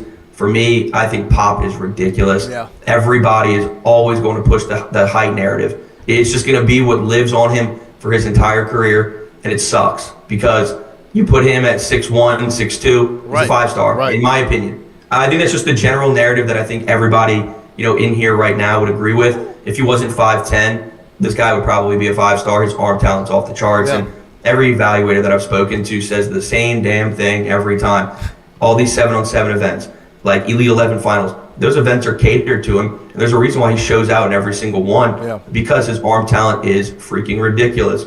You pair that with the dual threat ability, and he's a demon on the field. So I love Pop. I think he's a really good kid, really good player. I think he deserves that 5-star, and yeah, I'll try to see what I can do on that front, man, because I think he definitely deserves to be in that conversation. I'm right there with you. And seeing him this weekend, like I saw Preston Guy put out an image of him from last year at this time and then this year. I think one of the things, because you talk about his height, size is kind of the knock, he's put together. Like he has built up the muscle mass, and he doesn't look like the little kid that it seems like, the small guy that some of these scouts try to label him. Yeah, I mean, he's thick, but at the end of the day, like, he's 202. Yeah. Like, this isn't a guy who's 5'10", 170, 180. Like, he is a guy that's put on significant muscle mass. He's filled out his frame. He's looking the part. This is a kid that I think his senior year is going to be just ridiculous. Again, he's surged to a top 10 quarterback in the country. I think when you look at the guys that are above him on that, it's all based off potential. It's all based off this, that, and the other. But when you look at production, it's hard for me to look at these other quarterbacks ahead of him and say that they're producing more on a higher stage than him. He's playing in the highest classification. He's putting together really strong stats. He's not playing small ball. This is a guy who's been productive at the highest level in Louisiana against some really good comp. Yeah. I think he's going to continue to ascend and maybe get in that top 5 conversation when it's all said and done in the 2027 class. Yeah, and then last recruit that I want to ask you about, Ahmad Hudson, was at Nebraska this weekend, as obviously they were number 2 in the top 2 before he committed to LSU. How big of a threat is Nebraska in this recruitment as he's currently committed to LSU? I think Nebraska's going to continue to swing for the fences here, man. Yeah. They got football and basketball that they're really putting together a ton of money for. They have the resources there. But everybody that I've spoken to on the LSU front is not sitting here pressing the panic button on that visit just yet. I think it's one where, you get a free trip, you get the chance to go see all these other recruits, relationships that you build with the staff, players, etc. You're going to go take that visit and see what their pitch can be. LSU feels strong. I think they're not hitting the panic button on that just yet. We'll see once the dust continues to settle off of that visit. But for me right now where I sit, I'm not too worried about it. I think he wants to play in Tiger Stadium. He wants to be in the purple and gold. Yeah. Factor in Will Wade as well, being back in the boot. I think it's a really strong pitch to stay home and play for Louisiana. But Nebraska's not going to go away. Right. They'll be here until the signing period in December. But at the end of the day, I think he signs that dotted line with LSU. Do you think it's possible for a player to play both football and basketball at this point, just with the way the calendar works, all of those things? Because to me, it just seems so difficult to be able to play both. And just from a calendar standpoint, not anything to do with the weight and the being in shape or whatever, just strictly from, say you make a run in the college football playoff and you're playing into January. I mean, you're in the mix of SEC play the second you make it to the basketball program. Dude, I've said this like so many times, and it's not a knock on Ahmad. It's not a knock on what Trades Green did. It's not a knock on anybody, man. It's sitting back and understanding, like, it's tough as shit to do that. Like, it's almost impossible. You play, let's say, your 15 games, however many you want to continue to go with football, then you got to continue to shift focus and get your body right for basketball, because you got to play a little bit lighter since you're doing so much more cardio. It's hard, man. Like, it's hard to juggle both. We saw Trades Green try to do it, where he popped right into SEC play on the basketball front. It's tough. Now, Ahmad, of course, is a really talented hooper. We get that. But, man, it's hard. Like, it's hard. And I think his money is in the NFL. I think he knows his money is going to be in the NFL. His money is going to be on the gridiron. That's where his bread and butter is. He is that good of a player. He's that special on the gridiron. So, and do I think it's possible? I think anything's possible when you talk about a freak phenom like Ahmad Hudson. Yeah. Is it feasible? I don't know, man. I think this is a dude who is just so talented at football, and that's where his money's going to be. It would be hard for me to not want him to focus primarily on that, because that's where his bread and butter is going to be moving forward in his playing days. And then I want to ask you, we had the debate a little bit at the end of last week. We've seen kind of a trend with a lot of the recruiting photographs. Jordan Seaton and Trades Green posting pictures. KJ Green was the first one that I've really seen that puts it out where they're not in the they've been wearing gold, purple, gold a lot.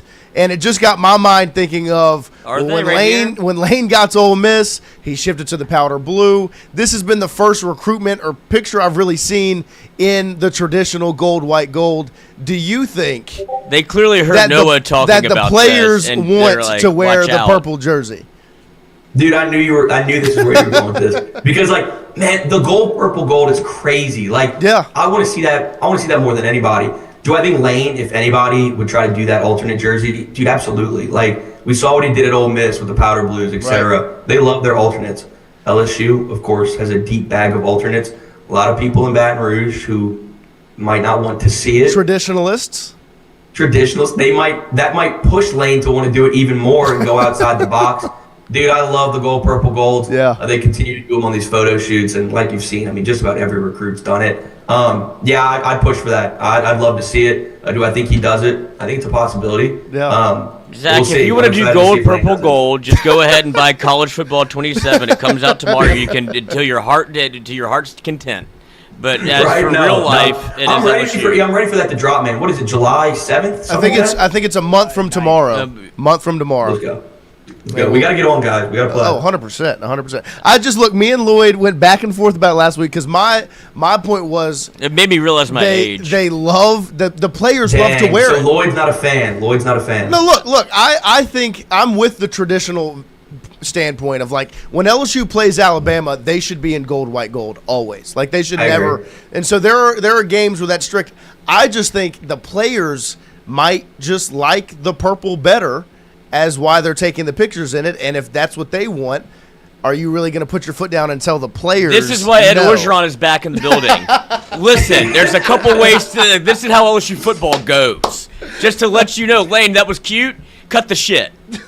You're not wrong. You're not wrong. Like, everybody understands the culture at LSU. There's tradition with those jerseys. But when you're talking about a head coach like Lane Kiffin, who always goes outside the box for pretty much every damn thing he does, which is why he's so awesome on socials and just in general, this could be the time where they might go gold, purple, gold, man, which I'd love to see it. Ed, put him in a No one likes locker. to see it. Lloyd, you ain't going to want to see it, but I think it's a possibility, man. I think it'd be so cool. No, it would be. I just think the players like it. This is what the players want. It's what the Look, players if you're want. going to do gold, purple, gold, go ahead and do Realtree. Just get paid for it then. Like, do something to where you make some money off of it. And my standpoint last week was there are 5 games on the schedule where you have to wear gold, white, gold. And it's Agreed. Clemson, Texas, Texas A&M, Alabama, and Ole Miss.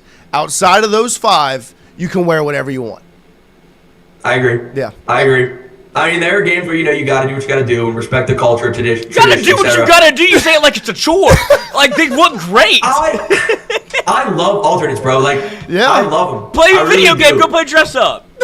But I understand. Well, that's why I get EA, bro. So I can play dress up.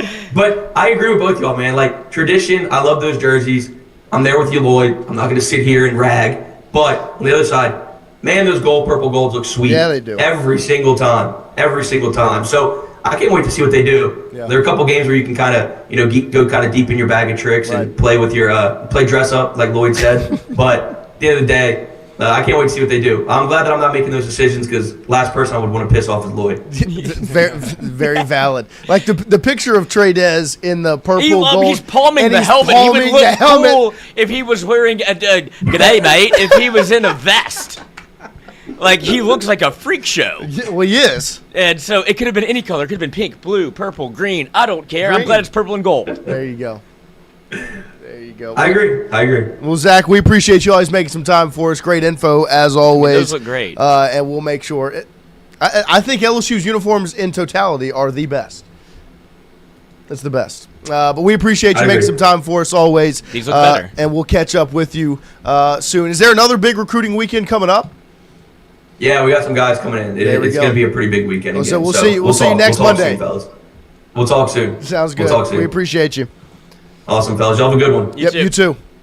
There he is, Zack your mind Nagy right, Zack. from GOAT247. Great work over there after another huge recruiting weekend. This month of June is huge on the recruiting front for LSU football. So great information. Make sure you go check Zack out over at GOAT247. They're doing a great job getting that thing rolling, keeping you updated on everything LSU football-wise. We appreciate it. Make some time for us. We will take a quick break here.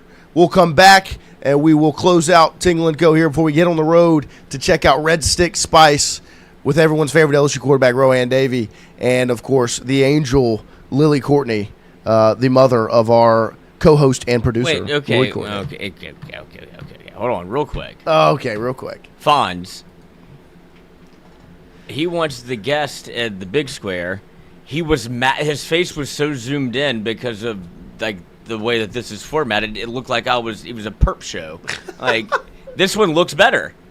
Hey, I'm fine with whatever. Look, I'll be I in the big appreciate the square. input. I know you want it, but I Just want the big square. Yeah. But I'm open for interpretation. I do think this looks good though. But it looks like this, empty. So whatever you want to do, Yep. if you want to put the guest in the big one, you can, depending on the setup. Great work Or over put there, though. well, yeah, you made It was this. well, I know, but it was a pleasant surprise to see it pop up. And I did both. I did one with you in the little square. I know, I noticed. But I had dropped it. I fiddled with it this morning to get it right, like you said, because you didn't. I had put the name box there, and ended up it wasn't going to work. So I went and I got rid of that, redid it, and appreciate here we are. Appreciate the hard work over there, Mr. Producer. Yeah, you're welcome, computer. We'll take a quick break here. Come back, more Tingle & Co. right after Why don't you this. set it to break? Maybe I will. Yeah, go ahead. Maybe I will if I knew what anything on here was. I know this is. I just keep clicking these buttons. Stop it. Let's see. How There's about this one. this? Wardo's was created in honor of Alan Ward Branning III, fondly known by family and friends as Wardo. In 2019, the oldest brother of the tribe passed away unexpectedly. His remaining siblings and loved ones wanted to honor his memory in a special way. In 2022, Ward's family decided to combine the need for a sandwich shop in downtown Natchez with a desire to pay tribute to Ward's love of good friends, good times, and great food. Through blood, sweat, tears, and countless hours of hard work, Wardo's was born.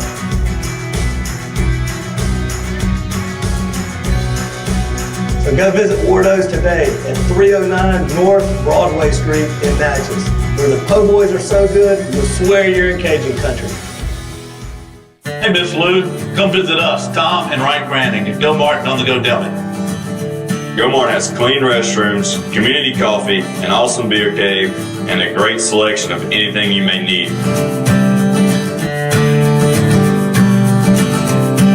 Located at the corner of Highland Boulevard and Highway 61 South in Natchez. Also stop by Wardo's Po' Boys at 309 North Broadway on the beautiful Natchez Bluff. Where everyone is family.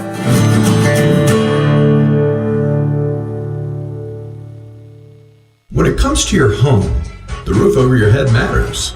At CAS Roofing, we don't just install shingles, we build peace of mind. With years of experience and a commitment to craftsmanship, our team shows up on time, gets the job done right, and treats every project like it's our own home. Whether it's repair, a replacement, or storm damage that caught you off guard, CAS Roofing is ready. We're local, we're dependable, and we stand behind every nail, every shingle, and every promise we make. Because at the end of the day, it's not just about roofing, it's about protecting what matters most. CAS Roofing, built on trust, backed by quality.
All right, welcome back here as we close out hour number 2 on this Monday morning. Right. Tiger Mark 880 in the chat. Hey guys, can you send out a rip for Mr. Terrell? Mr. Terrell Whale? Wow. A diehard Tiger fan supporter. Mr. Terrell also had his own podcast called Debut Sports, where he worked under former Tiger great Ron Sancho. Shout out to Tiger Mark. Thank you for getting in the chat. But yes, of course, Mr. Terrell, rest in peace. Obviously, somebody in the industry we're in now. Diehard LSU fans, the best people in the world. So it's always a sad day when you lose a diehard LSU fan, because that's what makes LSU #just different. You just gained another ninth inning comeback at some point. There you go. Looking down upon some LSU victories very, very soon. Appreciate all of you getting in here and hanging out with us on this Monday morning, getting the week started right. Of course, Is that Zack how Nagy. It works? What you mean? Like if you get to heaven, you get like one thing you can do. I don't know if that's how it works. I think God gives you one, right? Like, oh, you're dead, and now it's like, well, I'd like to use my one miracle now. But then, like, what if like an Alabama fan uses their miracle in the same game? Yeah, they did 4th and 27. So it's who's the better person. Oh, their miracle. No. Yeah, your miracle's not going to mean shit, Lloyd. What if I sneak it in? What do you mean you sneak it in? Like I think it's whoever says it last. Like right before the play. See, that mindset right is exactly why your miracle's not. Like I'm even going to be up there. Oh, let's not have this discussion. Come on, Lloyd. I think hell's going to be a party. All right, we're going to keep talking. We appreciate Zack Nagy hanging out with us. Terrell. Of course, all of his insight there from GOAT247. We appreciate him. Make some time for us always. Huge news just hit the Twitter sphere. As I was planning on complaining about Mississippi State and Georgia playing a Super Regional weekend and not in Omaha, because I would have rather watched those games in Omaha. We'll get to that later. Some news just broke, Wyatt. Let me know what happened. Yeah, so Brendan Sorsby just got granted an injunction for the 2026 season. So he will be eligible. I don't know exactly how this works from a legal aspect, but as of right now, it looks like Texas Tech starting quarterback will be Brendan Sorsby against all odds, even though he was like confirmed gambling on his own team, on the team that he played for. Yep. We talked about it in the break. It just goes to show you what happens when you've got money people involved, and you can go and hire a judge who graduated from your school, which is an absurd thing to say. What I've learned is it's all about the people you know. That's all it is. You can do whatever you want. Just go get an injunction granted by a judge that's taking a picture with your mascot and is a diehard fan of your program and graduate. And you can do whatever you want. You can have whatever player you want. They can do whatever they want, and you'll get away with it. Because this was, in my opinion, it's not the worst thing you can do, but it is a pretty black and white rule that you legitimately cannot gamble on your own team. And that's not just an NCAA rule. That is forever in sports. I mean, think back to the longest yard. Our guy Paul Crew, the quarterback from I don't remember what school it was when he was in the fake college in the movie. But that's the reason he was in. He was shaving points in football games. That's why he went and played prison football with Nelly. Was the longest yard? Paul Wrecking Crew from Florida State. That's what it was. But Sorsby gets to still play college football, and he wasn't shaving points. Well, but you're opening the door because you're saying, hey, now he gamble on your own team. You're not going to get in trouble for it. Oh. So now if Pandora's box wasn't open before, it's open now. Because you legitimately can do whatever you want. Well, it's starting to become, and this is what the NCAA was trying to kind of guard you from your entire life, is don't look behind the curtain, because none of this is real. But we're hiding behind the guise of we have rules, we have systems in place, you have to follow them. And it's like, finally, and this is where I've been a lot of my life watching college football, or just certainly all of the situations that have been surrounding LSU that have never gone their way, and you followed the rules, and whether it be Ryan Perrilloux, Tyrann Mathieu, Jordan Jefferson, all those things, Justin Jefferson, where it's why are you punishing yourself for what? And it's like, well, that's because that's the rules. Yeah. Now the NCAA said, we're good on this because y'all aren't wanting to listen. We can't. Y'all want to pay players? Fine. Go ahead. Now you have opened up the door to, this is how the real world works. Yeah, we have no power anymore, so we can't protect you from it. And so legally, it's not against the law for him to gamble. No. And so that's what happened. He gambled. Is it illegal? Now, what he should get popped for is gambling in Texas, but he didn't because he sent his buddy the text to gamble in Oklahoma. So he did it by the book. Right. Like, I didn't break the law. And so you can't punish him for, he didn't do anything. Yeah, I mean, Well, go ahead. My thing is, he actually got suspended. He's suspended for the first 2 games of the season, which Yeah. I arguably would say is worse for the NCAA, because you're admitting that he's wrong, but you're not punishing him correctly. The NCAA is punishing him. The NCAA has ruled him ineligible. They just have no power. Right, but why is he suspended then? So who's suspending him? because Texas Tech is Tech bending the suggested knee, it. saying, "Oh, guess what? Hey, we'll give him a little suspension to get to make it look like we're good. doing something, Yeah. right?" The NCAA put out a The statement. first 2 games. Abilene Christian Right. and Oregon State. Yeah, Oh, Matt Moore. they're sitting him for games that can win without him, so when they need him, they can play him. The NCAA put out a statement. The NCAA strongly disagrees with the court's ruling in Sorsby's case that for you. and is deeply concerned about the damaging, far-reaching, and broadly destabilizing ramifications of this outcome, which undermines and corrupts the integrity of sports. The NCAA is committed to supporting student-athlete mental health, but must continue to aggressively defend against actions that defraud college athletics and threaten competitive integrity, such as betting on one's own sport. Look, I agree with what the NCAA said. It's just that they have no legs to stand on. If you want to spin this into a positive for LSU, I can guarantee you there's nothing they can do about Will Wade's players now. And if they try, what is going to get a professional player from the EuroLeague worse than a guy gambling on his own team? The biggest no-no in sports is you don't bet on a game that you can have some sort of control over, whether he was playing or not. It's insider trading. It's one of the biggest no-nos in the world. Well, And it happens, but it's not supposed to. So all I know is that Will Wade's players are eligible because you can do whatever you want. So there's your positive for LSU, whether you agree with what Will Wade's doing or not. What you just found out is that the NCAA officially has absolutely zero leg to stand on in any manner, because a guy that was gambling on his own team, like legitimately bet on Indiana football and then proceeded to put on an Indiana football jersey and helmet and stand on the sideline for that game, is eligible to play. Because all you need is a judge that bleeds the colors of your university. Hell yeah. And if you can find you one of them, you can do whatever you want. You just got to have a little bit of cash and a judge that loves your school. Me, you are eligible in the great state of Texas. Because look, the NCAA with the amateurism thing was making money off of student athletes forever. And they deserved the players deserved some sort of financial return for something. But what it has opened up is proven the NCAA has no power. Never did. Completely weak. Well, they did when they could hide behind amateurism.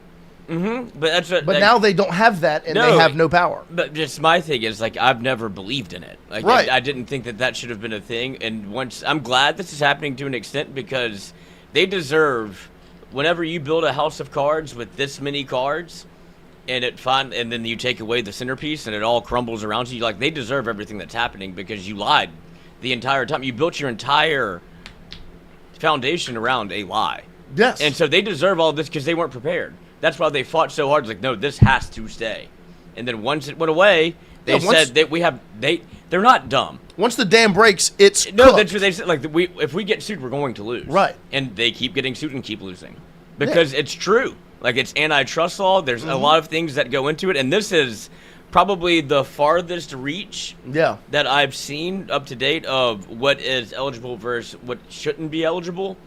But No, because this was but like people are starting to realize like how corrupt things are in the real Yes. world, and now that you're seeing it in sports, it's like it's the same thing. Yeah. Like people pull strings for people all the time. It's the name just of the game. And it's just happening where people care about it now Yeah. instead of like real life.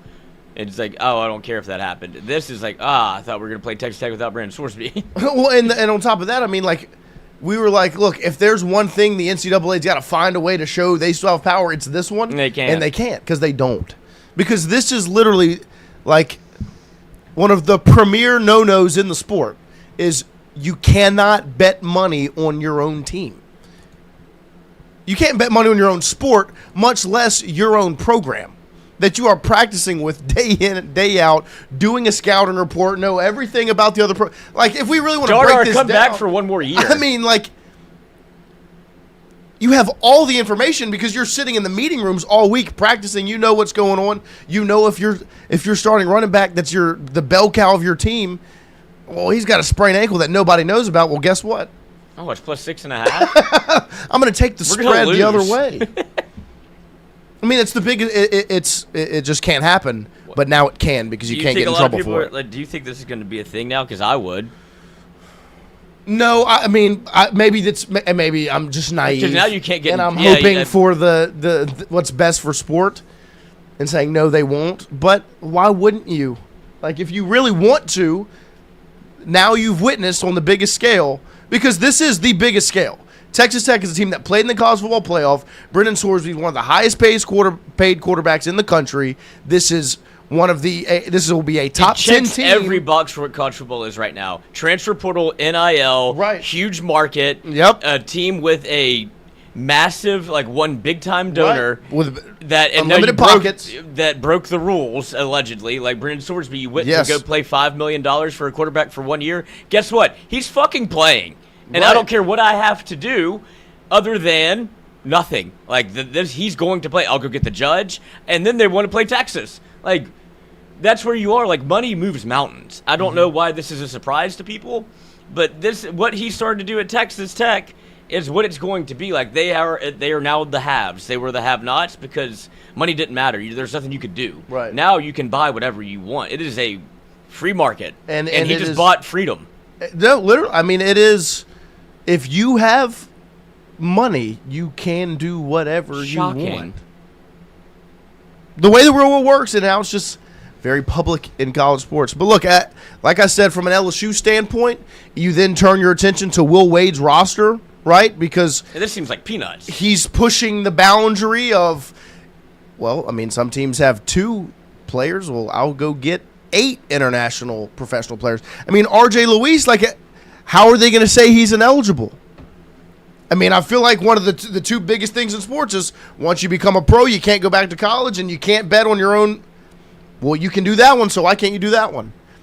How are they going to rule RJ Luis ineligible now? They can't. You get an injunction if they do. And And guess what? I feel like Louisiana is pretty invested in Will Wade and LSU basketball. pretty sure you can find a judge I- that bleeds a little bit of purple and gold. The governor. Like, actually, by rule of the state of Louisiana, declared martial law, and he's legal. Martial law. Like, I mean, that's you can do whatever you want. So from the LSU standpoint, this is where you're going to watch it. This is where you're going to witness a fake it. tiger into Tiger Stadium. That's harder than RJ Louise. This is where you'll witness it from an LSU standpoint. We'll see Will Wade's roster. There's no way there's any leg to stand on against him putting that. And that's, to me, why you see him schedule Houston, Gonzaga, High Point, Wake Forest, these big-time games that they have on the schedule, is because guess what? I'm going to have my roster because the NCAA cannot tell me no. And if they do, I'll get somebody that says yes. And That's all it is. Buoy, suck it. But for the Sorsby case, Pete Thamel, the judge ruled that Sorsby would suffer a probable, imminent, and irreparable injury if not allowed to play college football this year, which is actually true. It would change his life. Well, of course it would. But it's his decision. He did it. Yeah, don't break the rules. That's my thing. He did Of like, what of rule? course, it would There's not a change his rule. life. He gambled underage and on his own team. Not Like, the underage. other part of this was he turned 21 4 months ago. And then he He's started been gambling for 5 years. Prove it. What do you mean prove it? His birthday is January 20th. That part is actually proven. He was doing Yeah. that part. Which some states it's legal to do at 18. No, I don't think it is. Oh, I thought it was, yeah. I'm pretty sure it was 21 everywhere. Now you can go gamble in the Bahamas at 18. He wasn't playing football in the Bahamas. He was at Indiana. But he's betting through a Bohemian website. But I mean, the thing is, like, it's not that it's not like it's not a prove it thing. It's a stop it thing. Like, it's proven. You can. He's got a good bit of he might actually be addicted to gambling. No, he is. There's not even a question. He was betting y'all balls should and feel bad strikes. for him. He's got an addiction. And so he I'm shouldn't. not- I he do play feel bad He for needs him. football. He No. needs No, distraction. No. I feel bad for him. He needs help. I hope he gets the help he gets. Yeah, it's but called don't. ball. You're not allowed to play college football this year, buddy. He needs it. Like, it's very simple. You break the rules, like, you get punished. Does this bother you? Yes, it fucking bothers me. Because This you is do have like a stupid. weird credo about the rules and such, and I clearly don't. And it's just funny the lines that you draw because you are. No, this is a no. I don't like. This is a no. This is as You can't- black and white Yes. as it gets. Like, You cannot it is bet you- on your own team. Yes, Yes, you look, can. if he was No. gambling on other college teams, if he's in Indiana and he's saying, oh, Florida State versus Miami -7, okay, I could see there's an argument to be made there. He's betting on his own team, the team To that win. he is on. I don't care. Oh, you would care way more if cannot it was to do lose. that. If it was what? To lose. Well, yeah, that's worse. Yes, of but course. it's still they're but both that still doesn't bad. make what he did not bad. Just because it could have been worse doesn't mean what he did wasn't bad. He is betting on his team to win every time he straps it up. Like, that's the point. Like, I think we're gonna win. Like, what Or you're he wouldn't trying line to- it up. What you're trying to say is that act in and of itself is not that bad and malicious, which is fine. I'll even go as far to say I agree with you, but it is in the rule book as stating that it is illegal. agree. That's like getting busted for Getting doing meth It- and then saying to the cop, dude, I'm only doing meth, I'm not doing heroin. no, Meth no. is not that bad, actually. And it's like, it's literally getting high off your own supply. Like, this is, yeah, I like to do meth and I sell meth, but I can do my own meth if I want to because I think it's good. That's what he was doing. He was betting on his own product. it's Yes, and that illegal. person should go to jail. It's illegal. They're You're an clearly idiot. not. I'm the idiot. He's going to play. I Injunction. know, and it's wrong. It's not. That's like if we get the meth guys called- out on No, parole. it is- What are we it's doing? wrong. It's called spillage. It's wrong. It's wrong. This is awesome. It's It's terrible. wrong. It is And unobjectively wrong. I don't want people, I do. because people are going to do this, they're going to get mad at Texas Tech. It is not Texas Tech's No. fault. Texas Tech is doing everything that they can to win. They are using their money to win. Fine. That's the Yes. same thing that LSU is Credit- doing. credit to that Texas Tech. Fine. It's not Texas Tech's fault. It's not Texas Tech problem. It's at the NCAA's problem. And, I mean, I don't know what you can do at this point because they clearly have don't know how no you fix it. jurisdiction over anything. I mean, if Brendan Sorsby is eligible to play at under the, like, who is ineligible? Nobody. No, like, if we just go and grant an injunction for Shaquille O'Neal could Wow, suit that's up. crazy. How about that? How about that? Could suit up for LSU game number 1. Like, I don't understand. He's got a year eligibility level. He played 3. Yeah, I mean, It might be 5 for 5. Yeah, maybe we might get 2 more years. I mean, that's the thing. Like, there are no rules anymore. And look, I agree with it the same way. Like, I don't think professional players should be able to play in a college sport. of course not. I disagree with it, but it's Will Wade and LSU's job to win. Just like it's Texas Tech's job to win. They spent $5 million on the quarterback. They're going to do what's necessary to make sure he plays because that's their best chance to win. They spent $5 million for a reason.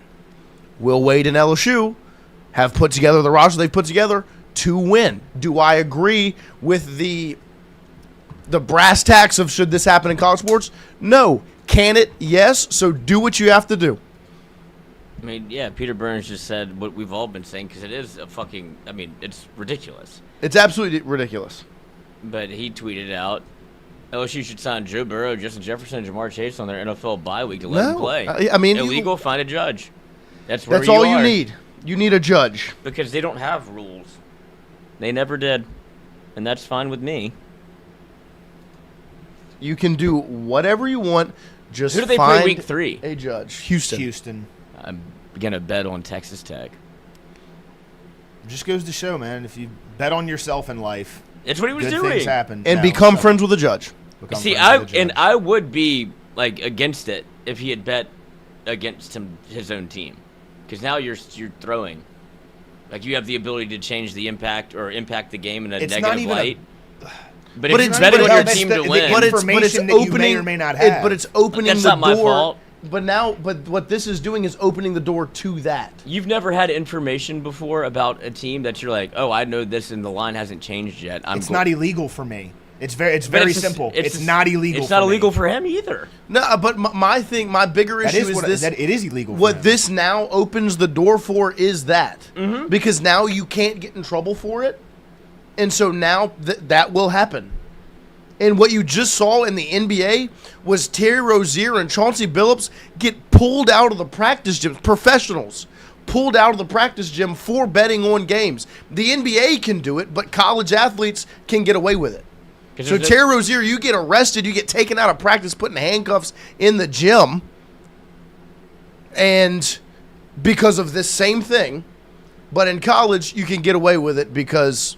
Well, it's not the same thing. What Terry Rozier is doing at a much larger scale with the fucking Russian mob. But you're opening the door to it. Oh, Like, somebody's going to do it. That's what I'm saying. Like this, that's why this had to be ruled against. You can't allow it, is because it will create the next worst thing.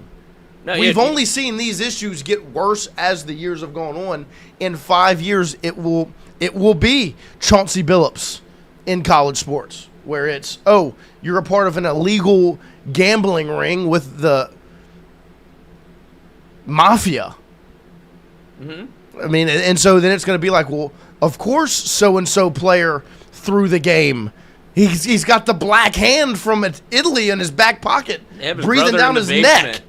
I mean, like, it's a mess, man. This is awesome. It's a mess. Because that will happen. I just don't want it to happen, but it will. And this is... That's my biggest issue with this. Because Yeah, I well, get this- your standpoint on it, but this is the dam break. It has officially completely broken. Everybody from legal to illegal, from the mafia to the mob. I've taken note of this. Just all, exactly. Just said, I can get him. Yes, 100%. Like, that's what this opens the door to. Like, ha ha ha, there we go. There's our in. So now what I'm going to do is I'm going to find the athlete down the road. It's in a bad spot. And so say that's in a tough financial Thank position. God for NIL. Or else it would be much easier. Be like, I can give you money. But I guess you could still do it that way also. My biggest issue isn't what Texas Tech is doing. It's with this rule specifically. This is as bad as it can get, as dangerous as it has ever been for college athletics. Is that what just happened? What are his Heisman odds right now? Probably just skyrocketed, I would assume.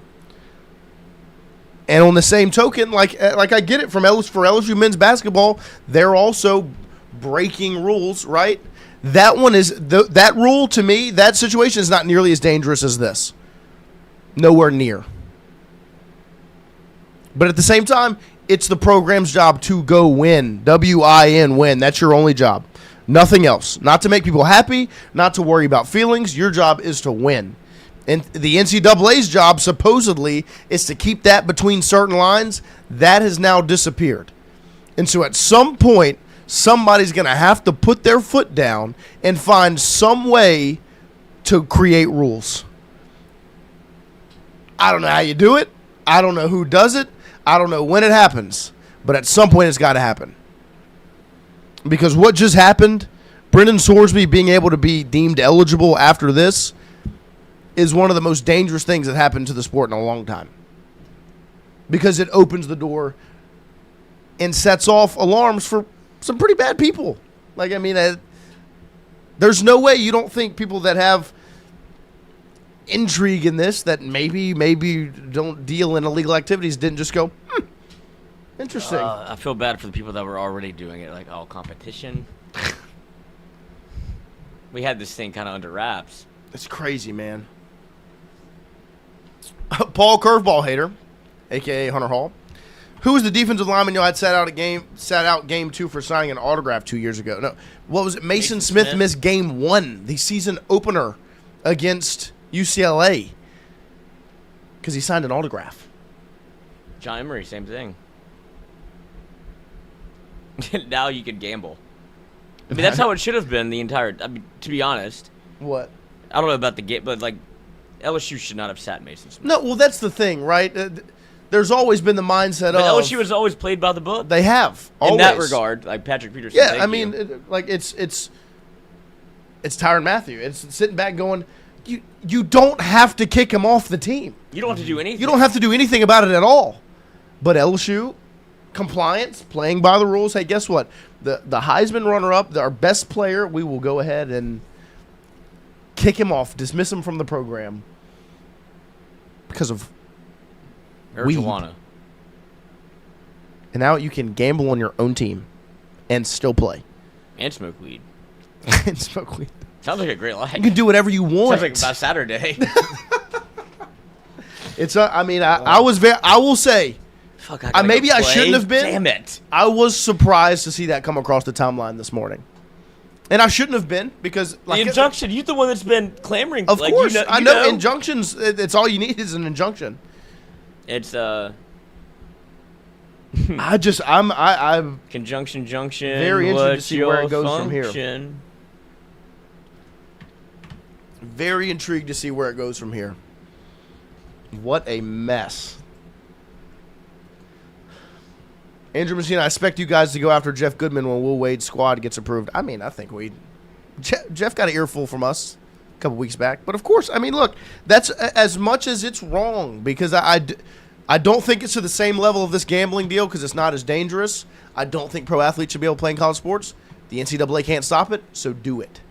I'm not mad at Texas Tech, just like I'm not mad at LSU and Will Wade because your job is to go and win. And if you can go get 9 guys from the EuroLeague to come play basketball for you and a G League player, do it. Because your job's to win. Do what you need to do to win. Sabrion, AJ Halsey. Yeah, I mean, LSU sat at safety. Oh, yeah, God damn it. First half of game 1 last year. Stop doing that. We'll see how college athletics continues to grow and change right before our eyes. What a notification it was that came through today that Brendan Sorsby is eligible. That is crazy. Wow. Well, what's going to end up happening now is the SEC and the Big Ten are going to break off from the NCAA, and they're going to create their own league to where they can kind of try and enforce some sort of rules, which, I mean, are you for or against that happening? Oh, very against. I agree. That is, I mean, like something similar in soccer kind of happened a couple years ago where basically the top like 20 teams in European soccer, all from different countries, England, Italy, Spain, Germany, France, all were going to like leave their domestic leagues, the leagues, you know, in their country, to basically form a super league with like 20 teams and just play those teams. And that's basically what this would be. And that's not what I want for college football. Like, part of the beauty of college football is LSU playing these in-state schools and not just the games against Alabama and Georgia and Texas, right? Like, well, I think the biggest knock against it is what does it do to the other sports? Right. There will be, if you do this, right, there is no more March Madness for you. Yep. There is no more College World Series because the NCAA still runs those tournaments. Like, that is still an NCAA sanctioned event. Yeah. So if you break off from the NCAA, you don't get to participate in those. Yeah, you can't stay in the NCAA for baseball and basketball. You can't. This doesn't happen for just football. Like, it's just that's not how college athletics work. I mean, who knows what's possible? But in my opinion, like, just the way I see it, like, that is a big decision that will affect more than just football. Yeah. Because I mean, what do you mean LSU doesn't get to go to Omaha anymore? Because, and I get football runs the roost around here, but baseball's number 2. It's crazy, man. We'll see where it goes, how it continues to change and develop. and what's next for college athletics. But man, what a news bite this morning as Texas Tech quarterback Brendan Sorsby is granted a preliminary injunction against the NCAA and is eligible for the 2026 season. I did not know what an injunction really was. I don't think I ever said the word. I knew what it was, but I don't think I ever said the word injunction a year ago. And now, That was worth it. good job. Thank you. Now it is the most important word in college athletics. It is literally the most important word in college athletics. Injunction, what's your function to get my players eligible? Great work, Lloyd. Thank you. Schoolhouse Rock. Legendary. Oh, shut up. I'm just a bill Oh, I was going to say it. on Capitol Hill.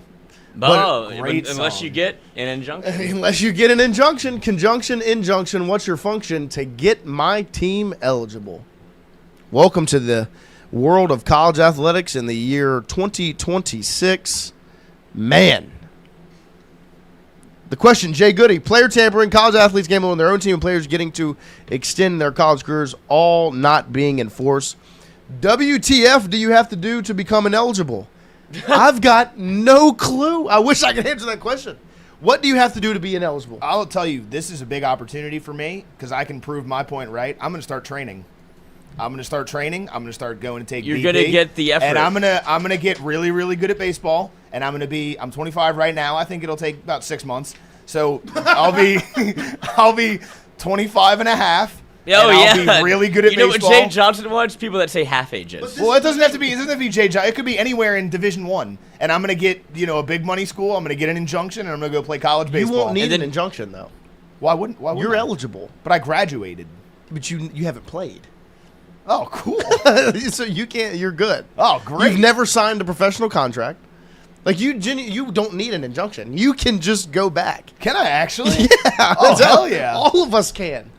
We have never. Even though we graduated? Yes.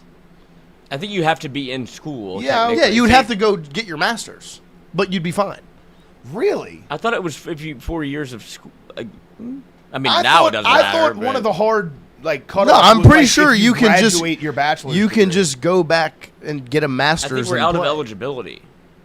I don't think so. Okay, boys. Content idea. I don't think any of us are out of eligibility. Well, not anymore, but I think in like the normal way. I mean, Because but when you think what like about, Matt Mock, what about Tiger he Tuba never- Kent? He did 4 years of band and school and was able to come back, go back to school, and do the band. I think that's different. What? Okay, well then I can just go get that's what I'm another. saying. No, that's what I'm saying. Now, I like, can I'm go get thinking of another like bachelor's degree. 2005. But I still think then you could just Maybe. go get a I don't know, bachelor's somebody degree. answer this because I don't know. But Let's I chat thought if you GPT. did like for athletics, I thought that was like the NCAA. Like you started your 4 years, and we graduated. So I think we're done. But I was never an NCAA athlete. No, I agree. never was a part of the NCAA. Right, but that's like so. I think of like Chris Winkie and Matt Mock that went Brandon to play Whedon. professional baseball, Right. and came back because they never started college. They never started. Right. But they never but went to college. Right. But they played professional, which is why they couldn't play baseball and had to go play football. Right, but they never started their college clock. Like I think there is like a. I don't think so. I I don't don't think know. there's Like ever if you been. never graduated, I think you have more of a. Well, of course. But it's like unfortunate we graduated. what would say? Okay, say it's the year But now 2005. you could definitely go back. But like, just say it's 2005 again, right? Go back, and you just go get another bachelor's. I think You know what I mean? Yeah. Because like, I have a bachelor's of arts in mass communication. Who's saying I can't go get a BS in Okay. kinesiology? Your eligibility clock starts when you first enroll full-time in college and Yeah. not when you play a sport. Yeah. That's what I Athletes thought. generally have 4 seasons of competition within 5 count. Well, that's just the 5-for-5 rule. Yeah, it's Well, almost I don't better. know. That's what ChatGPT said. But But I think graduating that's what does it not is. automatically erase eligibility. But to compete after graduating, you generally still need to have eligibility left, be enrolled in a graduate/second degree program. Yeah. You probably can't just enroll somewhere and play NCAA sports now unless you have some unusual exception. And- waiver, oh. Well, part-time now you definitely enrollment. can. Now you just need this. Now you just need a conjunction Well, injunction. yeah, of course, What's that your was the function? whole. Yeah, now you just need an injunction. See, I always thought. Yeah, what if- I always thought dude, if what you if- just didn't play, you could just go play. No, but what yeah, I if don't- you? yeah. What if you? Well, definitely now you can. Yeah, well, with an injunction. What if you were very successful at a young age, became a judge and gave yourself an injunction to be able to go play college Why? sports. I mean, you could. I think that's a conflict of interest. Says whom? I'm the Well, I judge. guess- What are the laws anymore? Yeah. Who runs? Welcome to my ward, boys. Who makes Any the of rules now? Like, This is what actually can very we- dangerous. I've been living this way for quite some time. I don't want any more people in my party, but I the guess whole I'll world's in your I'll party. take all comers. Bub. Yeah, you will. Yeah. Oh, But yeah, I gosh. mean, like, I'll it take all does make tongue sense that your scrapers. eligibility starts when you get into college, but now it doesn't matter. You're just, No, like, it definitely does No, not it matter definitely now. does not matter If now. we were Yeah, yeah, yeah. confused a little, It doesn't now I'm matter definitely anymore. not. I like to think they would take pity on me. They're like, look at this fat guy who never played baseball. Just Yeah, you fucking dri- let yeah. him play. Let him play. Yeah, you're like baseball, probably not, but other sports you could. Just wait. Because baseball has it's the toughest roster to construct with. Well, the now I stipulations can and all the just. things. I'll go to like a Louisiana Oh, school. we gotta go. Fuck. I'm sorry. Yeah. I'll go to Louisiana school and then I'll just point shave against LSU. And what are they going to do? They can't do anything to me. Get an injunction. Andrew Messina wasn't the old LSU 80, the president of the NCAA allowed all. Mark Emmert was the name. We appreciate all of you getting in here this morning. Sorry. What a day it's been. We do need to get over to Red Stick Spice, cooking with Rohan Davey, Lily Courtney. We're going to go film that. We should have a cooking segment posted soon, and then we'll get that one out to you guys. Should be around July 4th, so you can get ready for some hot dogs on July 4th, Independence Day. Appreciate you guys. We'll be back tomorrow morning at 8 a.m. You know what? Halfway through it, I was like,